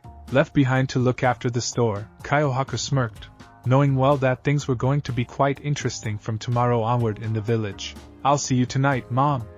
Tenten called out to her mother before dashing out of their store's front entrance, heading toward the Memorial Stone training field. Since she was in great shape, the young kunoichi jogged toward her destination without using any chakra. She took pride in this, since it meant her endurance would last longer in a battle compared to 2 years ago. It was not the only thing the brunette was proud about herself. Ever since she had started training Naruto 3 weeks ago in Kenjutsu, she became more confident in herself as a teacher. Her blonde friend was attentive when she was able to describe the stances of a style in ways that he could understand. Get too technical and her student would be lost. It made her wonder if she had what it took to be a jounin sensei. Speaking of her student, Tenten had to admit that she was a tad jealous of the boy. Like every Konoha ninja at the time, she had heard of Naruto's Kage Bunshin training technique, when he had undergone his elemental chakra training under Kakashi and Yamato. It was absolutely amazing that one was able to accelerate one's training and knowledge by using Kage Bunshin. To finally see Naruto using that technique during their training exercises was remarkable. Tenten smirked as she left the village and headed toward the training fields. Just too bad Kage Bunshin can't transfer physical conditioning to the original owner. They may be great at learning the stances, but they do not give anything when it comes to physically getting used to wielding the swords. Konoha's weapons mistress giggled upon remembering Naruto's reaction. He was disappointed upon hearing that, but he certainly didn't complain upon knowing he would be spending more time with me. Her giggling expression became a warm one upon recalling that. Naruto has become a great friend ever since she had met him a decade ago, when he had first come to her family's store. It was sad that she was so used to training with her then friends at the time, she didn't even think of maybe inviting Naruto to train with her. After one time seeing Naruto trained with Lee, Tenten had been convinced the hyperactive shinobi was a hard worker, and the past several weeks, she had been enjoying her training sessions with Naruto so much that she has been looking forward to them.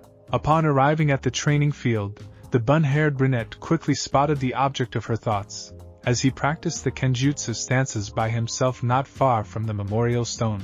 With a fond smile, Tenten has to admit that her friend has gotten some of the stances of the style down packed, but he still has some ways to go. He certainly has come a long way from the loudmouthed little kid he was when he was a genin. Not to mention he grew to be quite handsome, she mentally added, before the young woman immediately blinked. What am I saying? Tenten thought before frowning.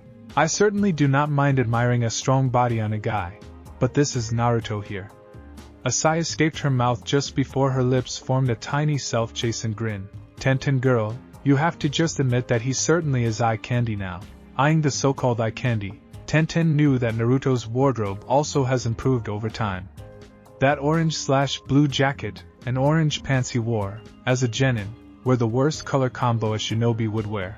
His shinobi attire improved somewhat after his training trip with Jiraiya, but still, he wore too much orange. The addition of the red Haori after his Toad Sage training was okay, even if it did clash with the orange. Today, as a chunin, he wore black pants and black shirt with orange stripes going down the length of the arms and pants.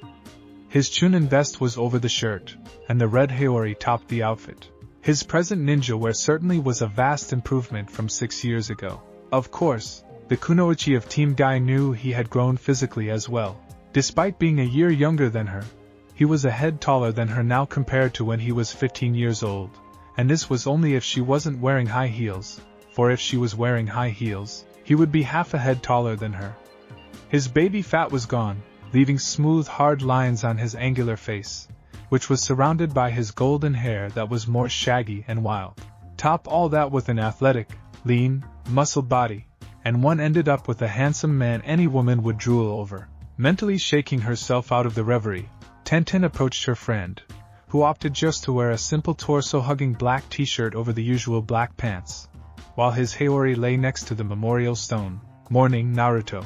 Morning, Tenten. Naruto smiled as he returned the greeting. Ready to start another training day? I certainly am looking forward to it. Tenten snorted a laugh. You just can't wait to see whether you can win one over me. Her face became smug as she gazed up into his eyes. In your dreams, mister. As I said, you will not ever win a straight kenjutsu fight with someone like me without resorting to ninjutsu. We'll see about that, weapons girl, he teased back. Uzumaki Naruto will not ever give up.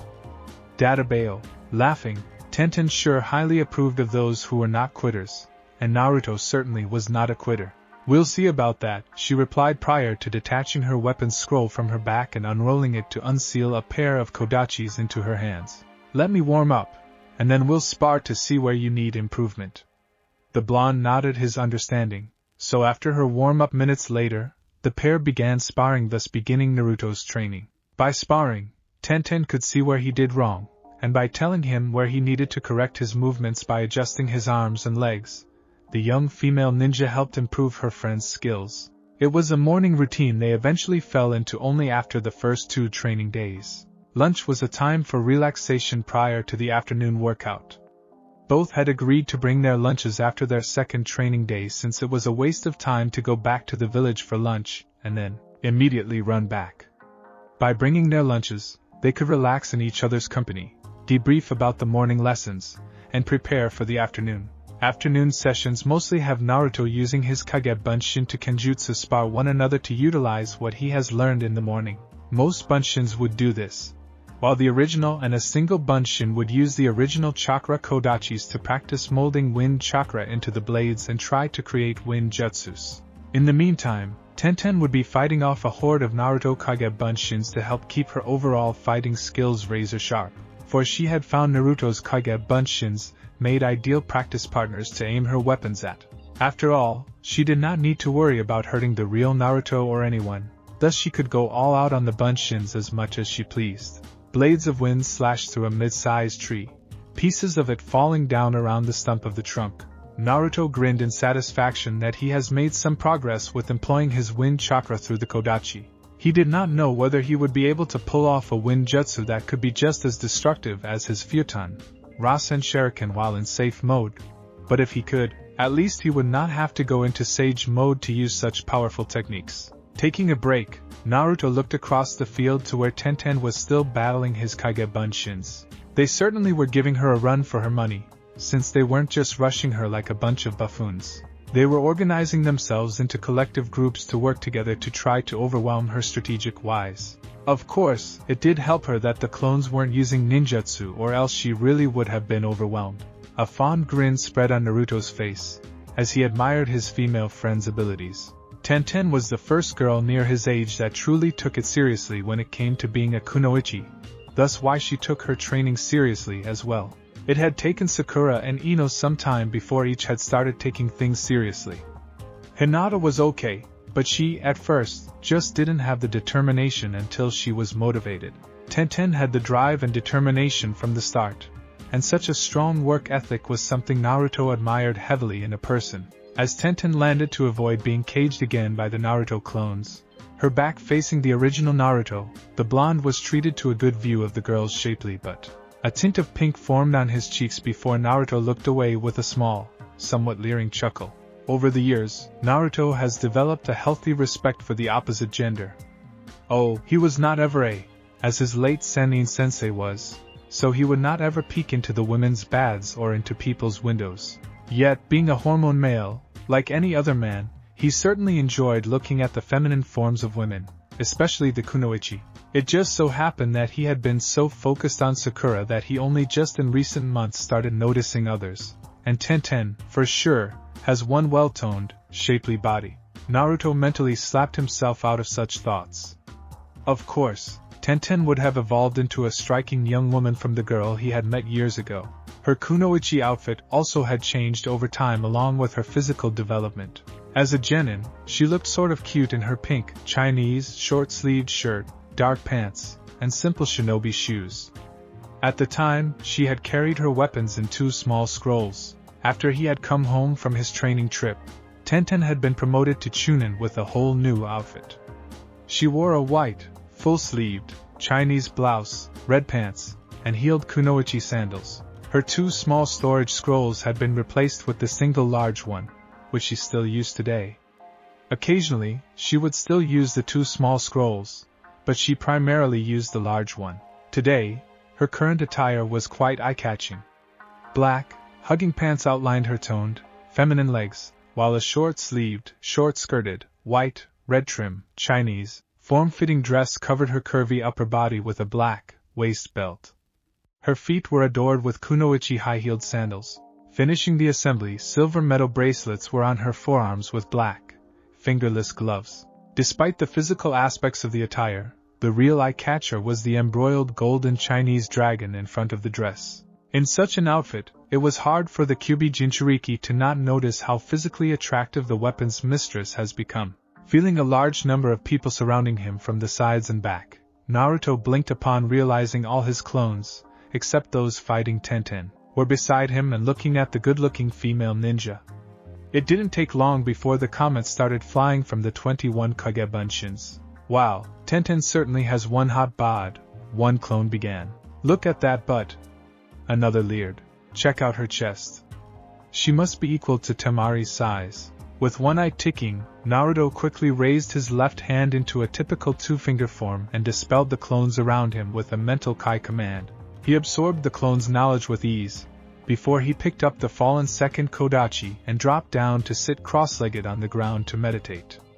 Why do my clones have to be such wise guys? He mentally groused, trying not to overthink the fact that his kunoichi friend was quite sexy. The young man swore the spirit of Erosenin was now laughing at him. Naruto? Tenten's voice roused the blonde, realizing some time has passed since he started meditating. He looked up at Tenten's grinning face as she stood before him. It's almost 5 now. Time to go. Returning her grin with his own, the blind man stood up before sheathing his kodachis. Need help getting your weapons? Tenten shook her head. No. Your remaining clones help recover them, she replied while thumbing over her shoulder to the few Kagebunshins, who waved cheekily at the original before dispelling. After shaking his head amusedly at his clone's antics, Naruto focused again on his Kenjutsu teacher. Tenten? Seeing he has her attention, he continued, I know we're going to be having a small party at 7 at your place to celebrate your 19th birthday today. I'd like to take you out to dinner before that. Is this okay with you? Brown eyes went wide in shock. Are you asking me out on a date? She just couldn't believe what she was hearing. Naruto, out of all the guys she knew, was asking her out on a date. Blue eyes blinked in confusion. What? Upon realizing what she was referring to, Naruto began nervously chuckling. No, I'm not asking you out on a date, he grinned while rubbing the back of his head. I like to buy you dinner as a birthday present as well as my way of saying thanks for training me in Kenjutsu. Oh, Tenten said, chastening herself mentally and believing the blonde man was asking her out on date.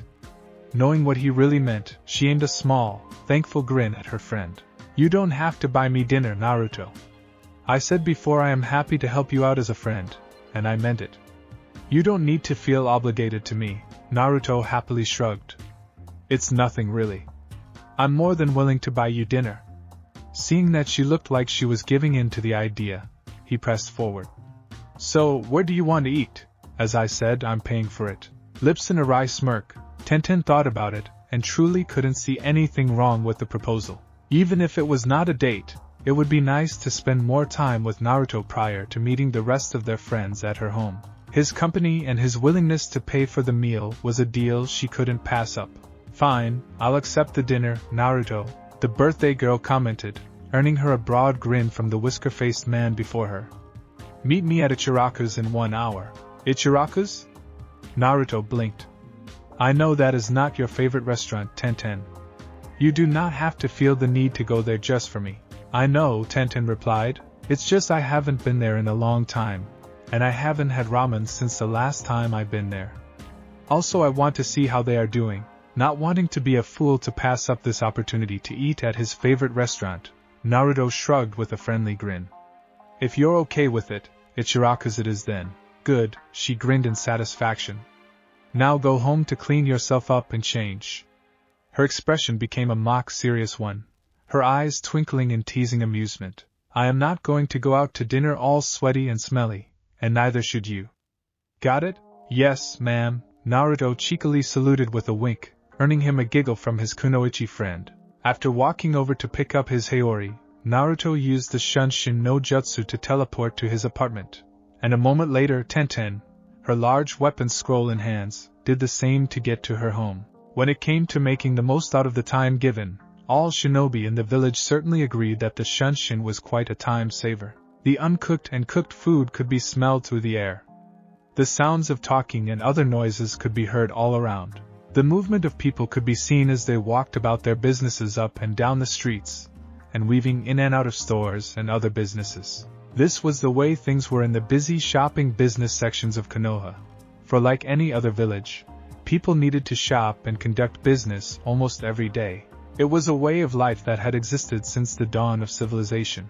For one particular restaurant, it was business as usual, as its owner, his daughter, and 1 or 2 employees continued to prepare meals ordered by their customers. Ever since he founded his business when he was young, the owner was known for making the most delicious ramen in all of Konoha.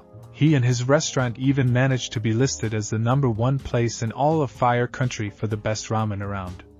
This was the way of life for Ichiraku Tuchi, his daughter Ayam, and the Ichiraku ramen stand.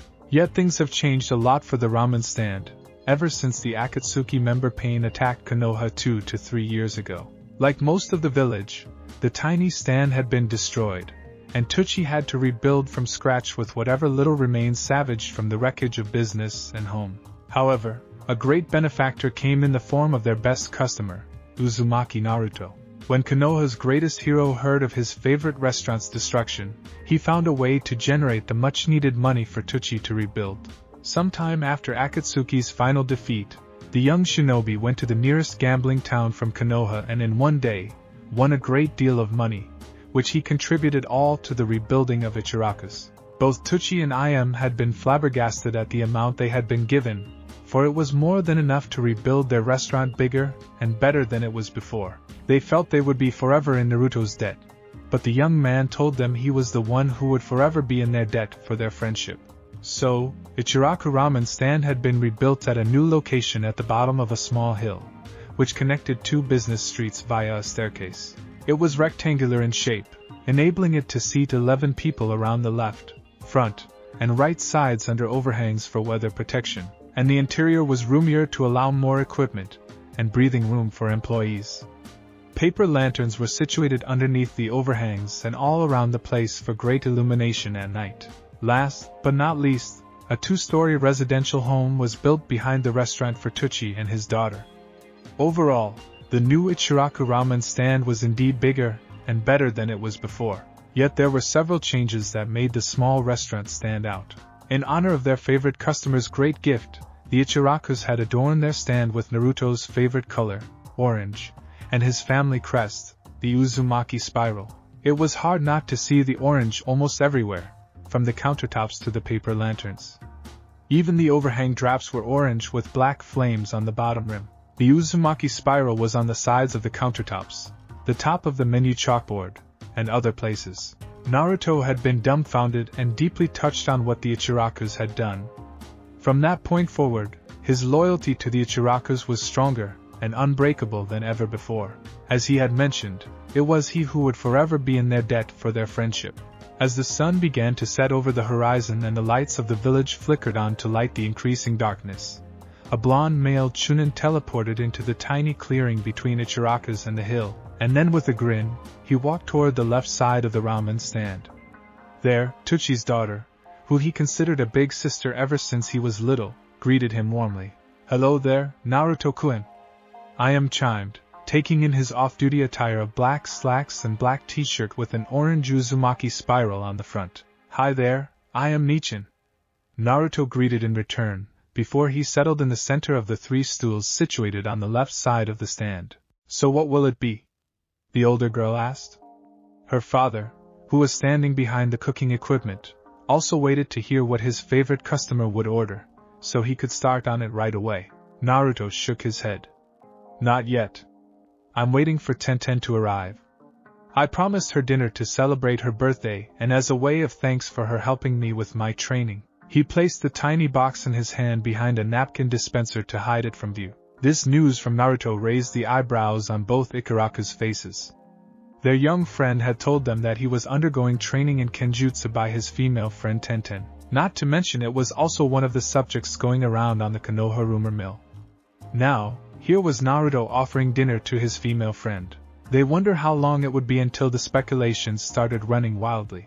After a few minutes of waiting, a feminine voice called out to the blonde shinobi. Naruto. Konoha's Jinchuriki swiveled on his stool to watch Konoha's weapons mistress approach from the hillside staircase. Hi there, Tenten, he welcomed, taking in her attire of black slacks, black sleeveless Chinese blouse with gold trim, and feminine high-heel sandals meant for off-duty use. The pink lip gloss and touch of blue eyeshadow made her face quite pretty. You're looking good tonight, weapons girl, Tenten blushed at the compliment. Thanks, Naruto, she smiled, and then she sat on the stool to his right. To the bun-haired girl, the attire and makeup was mostly for the party after dinner, but the pleased look on Naruto's face and his praise made Tenten feel like she had done it for him. She couldn't help but feel a giddy pleasure in thinking this. A friendly grinning Iam stepped up to the pair. Well, now that the birthday girl is here, Tenten felt her cheeks blushed a bit more. Can Dad and I get your orders? After Naruto gently gestures for her to go first, Tenten placed her order. 1 bowl of miso please along with some sake. The blonde ticked off his fingers as he placed his order. I'll have 1 miso, 1 chicken, and 1 beef. Oh, some sake for me as well. Coming right up. Tucci called out.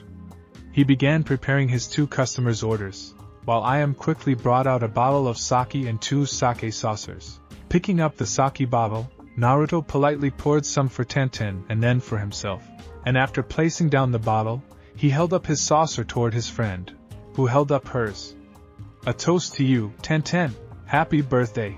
Thank you, Tenten grinned, before they gently clinked their saucers together before drinking down the liquid.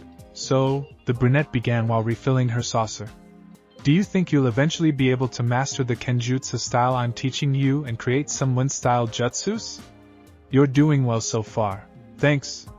Her blonde companion beamed.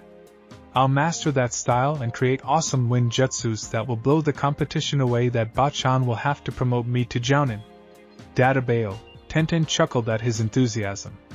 Are you saying you'll apply to take the Jounin exam this year? She joked.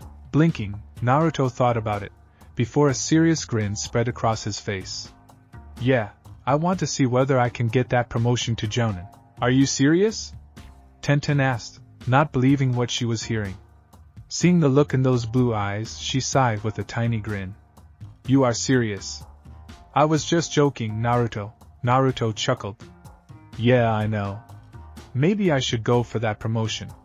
After all, many of our superiors said that I have the skill and power level of an elite Jounin or Kage.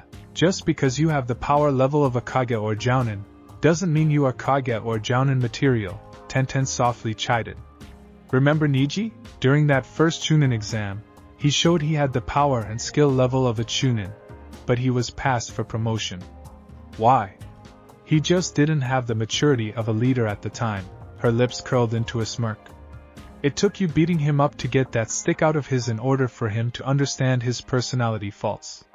Naruto chuckled at the memories of that day. Their conversation was interrupted when Iam appeared with their ramen.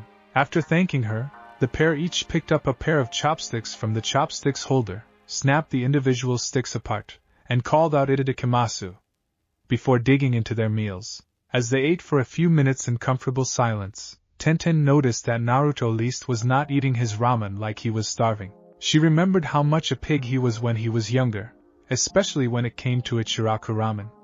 Least he has matured somewhat when it comes to his eating habits. Of course, she chuckled to herself that this didn't mean he hadn't stopped eating more than 1 bowl per mealtime. After slurping up some noodles, the young kunoichi decided to restart their discussion. As I was saying before, Naruto, you need to show more than skills and power in order to prove yourself worthy of a promotion. Are you really up to the challenge? You bet. Naruto answered with a wink, which made his friend chuckle as she shook her head. After slurping up some more noodles, he spoke what was on top of his mind. What about you? Do you want to get promoted to Jounin? The question made Tenten pause in her meal, her mind pondering over the subject. Only after a minute of thinking, did she give her friend an answer. It's something to aim for, I admit. I would love to become one of the best kunoichi in the village. following Tswanda-sama's footsteps. The best of the best. Why don't you? Naruto casually stated before slurping up more noodles. What? Tenten went wide-eyed at his suggestion. Did he say what she heard him say? Blue eyes locked on uncertain brown ones. Take the promotion exam, Tenten. It doesn't hurt to try.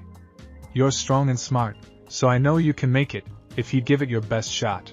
The combination of his words and his warm smile of encouragement slowly raised her confidence, making the Chunin kunoichi slowly produce a determined grin. What did she have to lose for trying? You're right. I will give it my best shot. That's the spirit. Naruto smiled broadly. He then raised his bowl to drink down the broth before placing it down with a satisfying sigh. As her golden-haired companion started to dig into his second ramen bowl left by Iam during their conversation, Tenten resumed her meal while thinking on the goal of getting that promotion. It was not going to be easy, given the tests for Jounin promotions were a lot tougher than the Chunin exams. A frown marred her face, thinking she has her work cut out for her. Seeing her frown, Naruto paused his eating. What's wrong? He asked at the same time Tenten drank her sake. Tenten shrugged, refilling her saucer. Naruto, to be honest, it's not going to be easy to get promoted to Jounin. I'm thinking of what ways I should prepare myself. The blonde man thought about it for a moment before replying. How about broadening your skills? Other than the basics, do you know any ninjutsu? Tenten shook her head. Well, you can start by focusing on jutsus that match your element. You mean my elemental chakra? She asked. Naruto nodded, and a moment later, Tenten nodded in return. That's a good start, I admit. Great! Exclaimed the pleased Hokage wannabe. I can help you with that.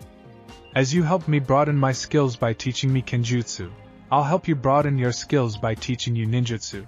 A thankful smile creased across Tenten's face. Thanks, Naruto. His response was to give his well-known broad fox smile with eyes closed. Just you have to wait until next month to start teaching me. I forgot to tell you earlier that my team and I have a mission tomorrow, and it's highly likely we will be gone for several weeks. No problem, Naruto complied with an accepting grin. Starting next month, we'll be helping each other broaden our skills.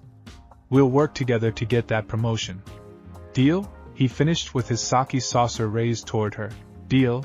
Tenten grinned warmly back and touched her saucer with his to seal the promise. After sealing the deal and sipping down their drinks, the two friends returned to their meals in good spirits, as the last rays of the sun disappeared over the horizon and night came fully to the village. The pair ate and enjoyed each other's company under the starry sky. Many minutes later, after all the food and drink had been consumed, Tenten was giggling along with a snickering Naruto. I didn't know you had one of Gai-sensei's green, spandex suits in your closet. Did he really give it to you? She smiled broadly. Yeah, he did, Naruto confessed before shrugging a bit. I was naive back then, and I thought it looked cool. Ero-sennin obviously thought it was horrible. I think I kept the suit to get back at him more than how it looked cool. I'm glad though I grew up to know better to wear such an outfit. Ha! Tenten grandly laughed. This coming from a boy who used to wear a ninja outfit with too much orange. Okay. Naruto chuckled, holding his hands up in surrender. I heard enough of that from everyone. However, he pointed to the grinning girl, I still love the color, no matter what, so don't you go dissing the orange. Tenten giggled some more at his silliness, glancing at the big wall clock mounted on the rear wall of the stand, so everyone could see it no matter where they sat or stood. Team Guy's female member sighed, realizing the time. We'd better get going, Naruto, if we need to get back to my home in time for the party. She really had a good time, thus she wished time would have lasted longer for them. Realizing what she meant, Naruto pulled out the tiny box from its hiding spot behind the napkin dispenser and presented it to the stunned birthday girl. Happy birthday, Tenten, he grinned warmly. Oh, Naruto, Tenten smiled slightly as she took the box. Opening the top, feminine fingers ventured inside and pulled out a gold-silver necklace a moment later. Tenten gasped at the elegance of the interwoven gold-silver chain, and the tiny gold kunai silver shuriken hanging off the chain's front. It shined and glimmered like it was made for a high-class woman attending a ball. Naruto, she softly spoke with shocked brown eyes boring into Blue's ones, how much did you pay for this? It's beautiful. With a small grin, the hero of Konoha took the necklace and placed it around his friend's neck to click the ends behind the blouse's neck. The front, where the small kunai shuriken hung, curved around the blouse's neck to settle over the collarbone. Pulling back to look at her, the blonde spoke out what he thought. It suits you, Tenten. Tenten couldn't form words at the moment, as she placed a hand over the necklace, fingers tracing the tiny jewelry weapons. She had received jewelry from her mother and female friends over the years, but none from any of her male friends, not even Niji, who gave her a set of pink kunai for her 18th birthday at the time he was her boyfriend. It was nice to receive weapons and other kunoichi items, given it told Tenten that people were taking her seriously as a ninja. However, it would be nice if any of the guys would also see her as a woman, and for the first time, Naruto was acknowledging her as one with a present meant for a woman, not a kunoichi. His voice brought the dazed young woman back to reality. It didn't cost me an arm or a leg, if that is what you're asking, Tenten, yet it's not dirt cheap either. I did pay extra due that the necklace was a special order I placed a month ago for the jewelry maker.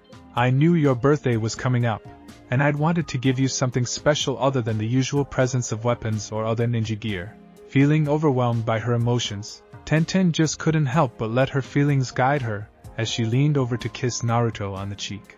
Thank you, Naruto, she smiled brightly at the young man, who was stunned by her actions. He was so sweet and kind that she felt he rightfully deserved the kiss.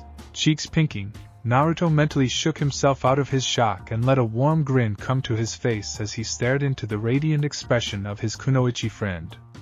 You're welcome, Tenten. With her inner being in high spirits, the 19-year-old birthday girl hopped off the stool and gestured to the blonde man to follow her. Come on. Pay for the dinner, and we'll walk to my home together.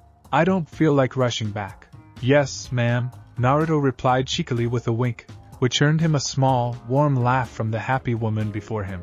After dishing out Gamachan, his frog wallet, and paying for the dinner, Konoha's Jinchuriki and weapons mistress strolled away from the ramen stand and casually took their time as they walked side to side in each other's warm company. The night was beautiful and brisk with the stars twinkling overhead. As the two young adults walked up the stairs to the street on top of the hill, two pairs of eyes watched them with keen interest from Ichiraku's. Naruto-kun is such a gentleman and sweetheart. Ayam dreamily sighed while cleaning up the counter where Naruto and Tenten had sat. I'm surprised he has yet to have a girlfriend. Tuchi slyly smirked while preparing the meals for a few other customers. Oh, I don't know about that, Ayam dear. I say it's only a matter of time now before he has one. The brown-haired ramen woman blinked in confusion at her father, until it dawned to her what he meant. She turned back in time to watch Naruto and Tenten reach the top of the stairs and eventually disappear from view. A warm grin slowly spread across Ayam's face, now thinking along the same lines as her father. Father may be right. It's only a matter of time, she mentally said as she went about her business in a good mood, wondering how long it would be until two young hearts would become one.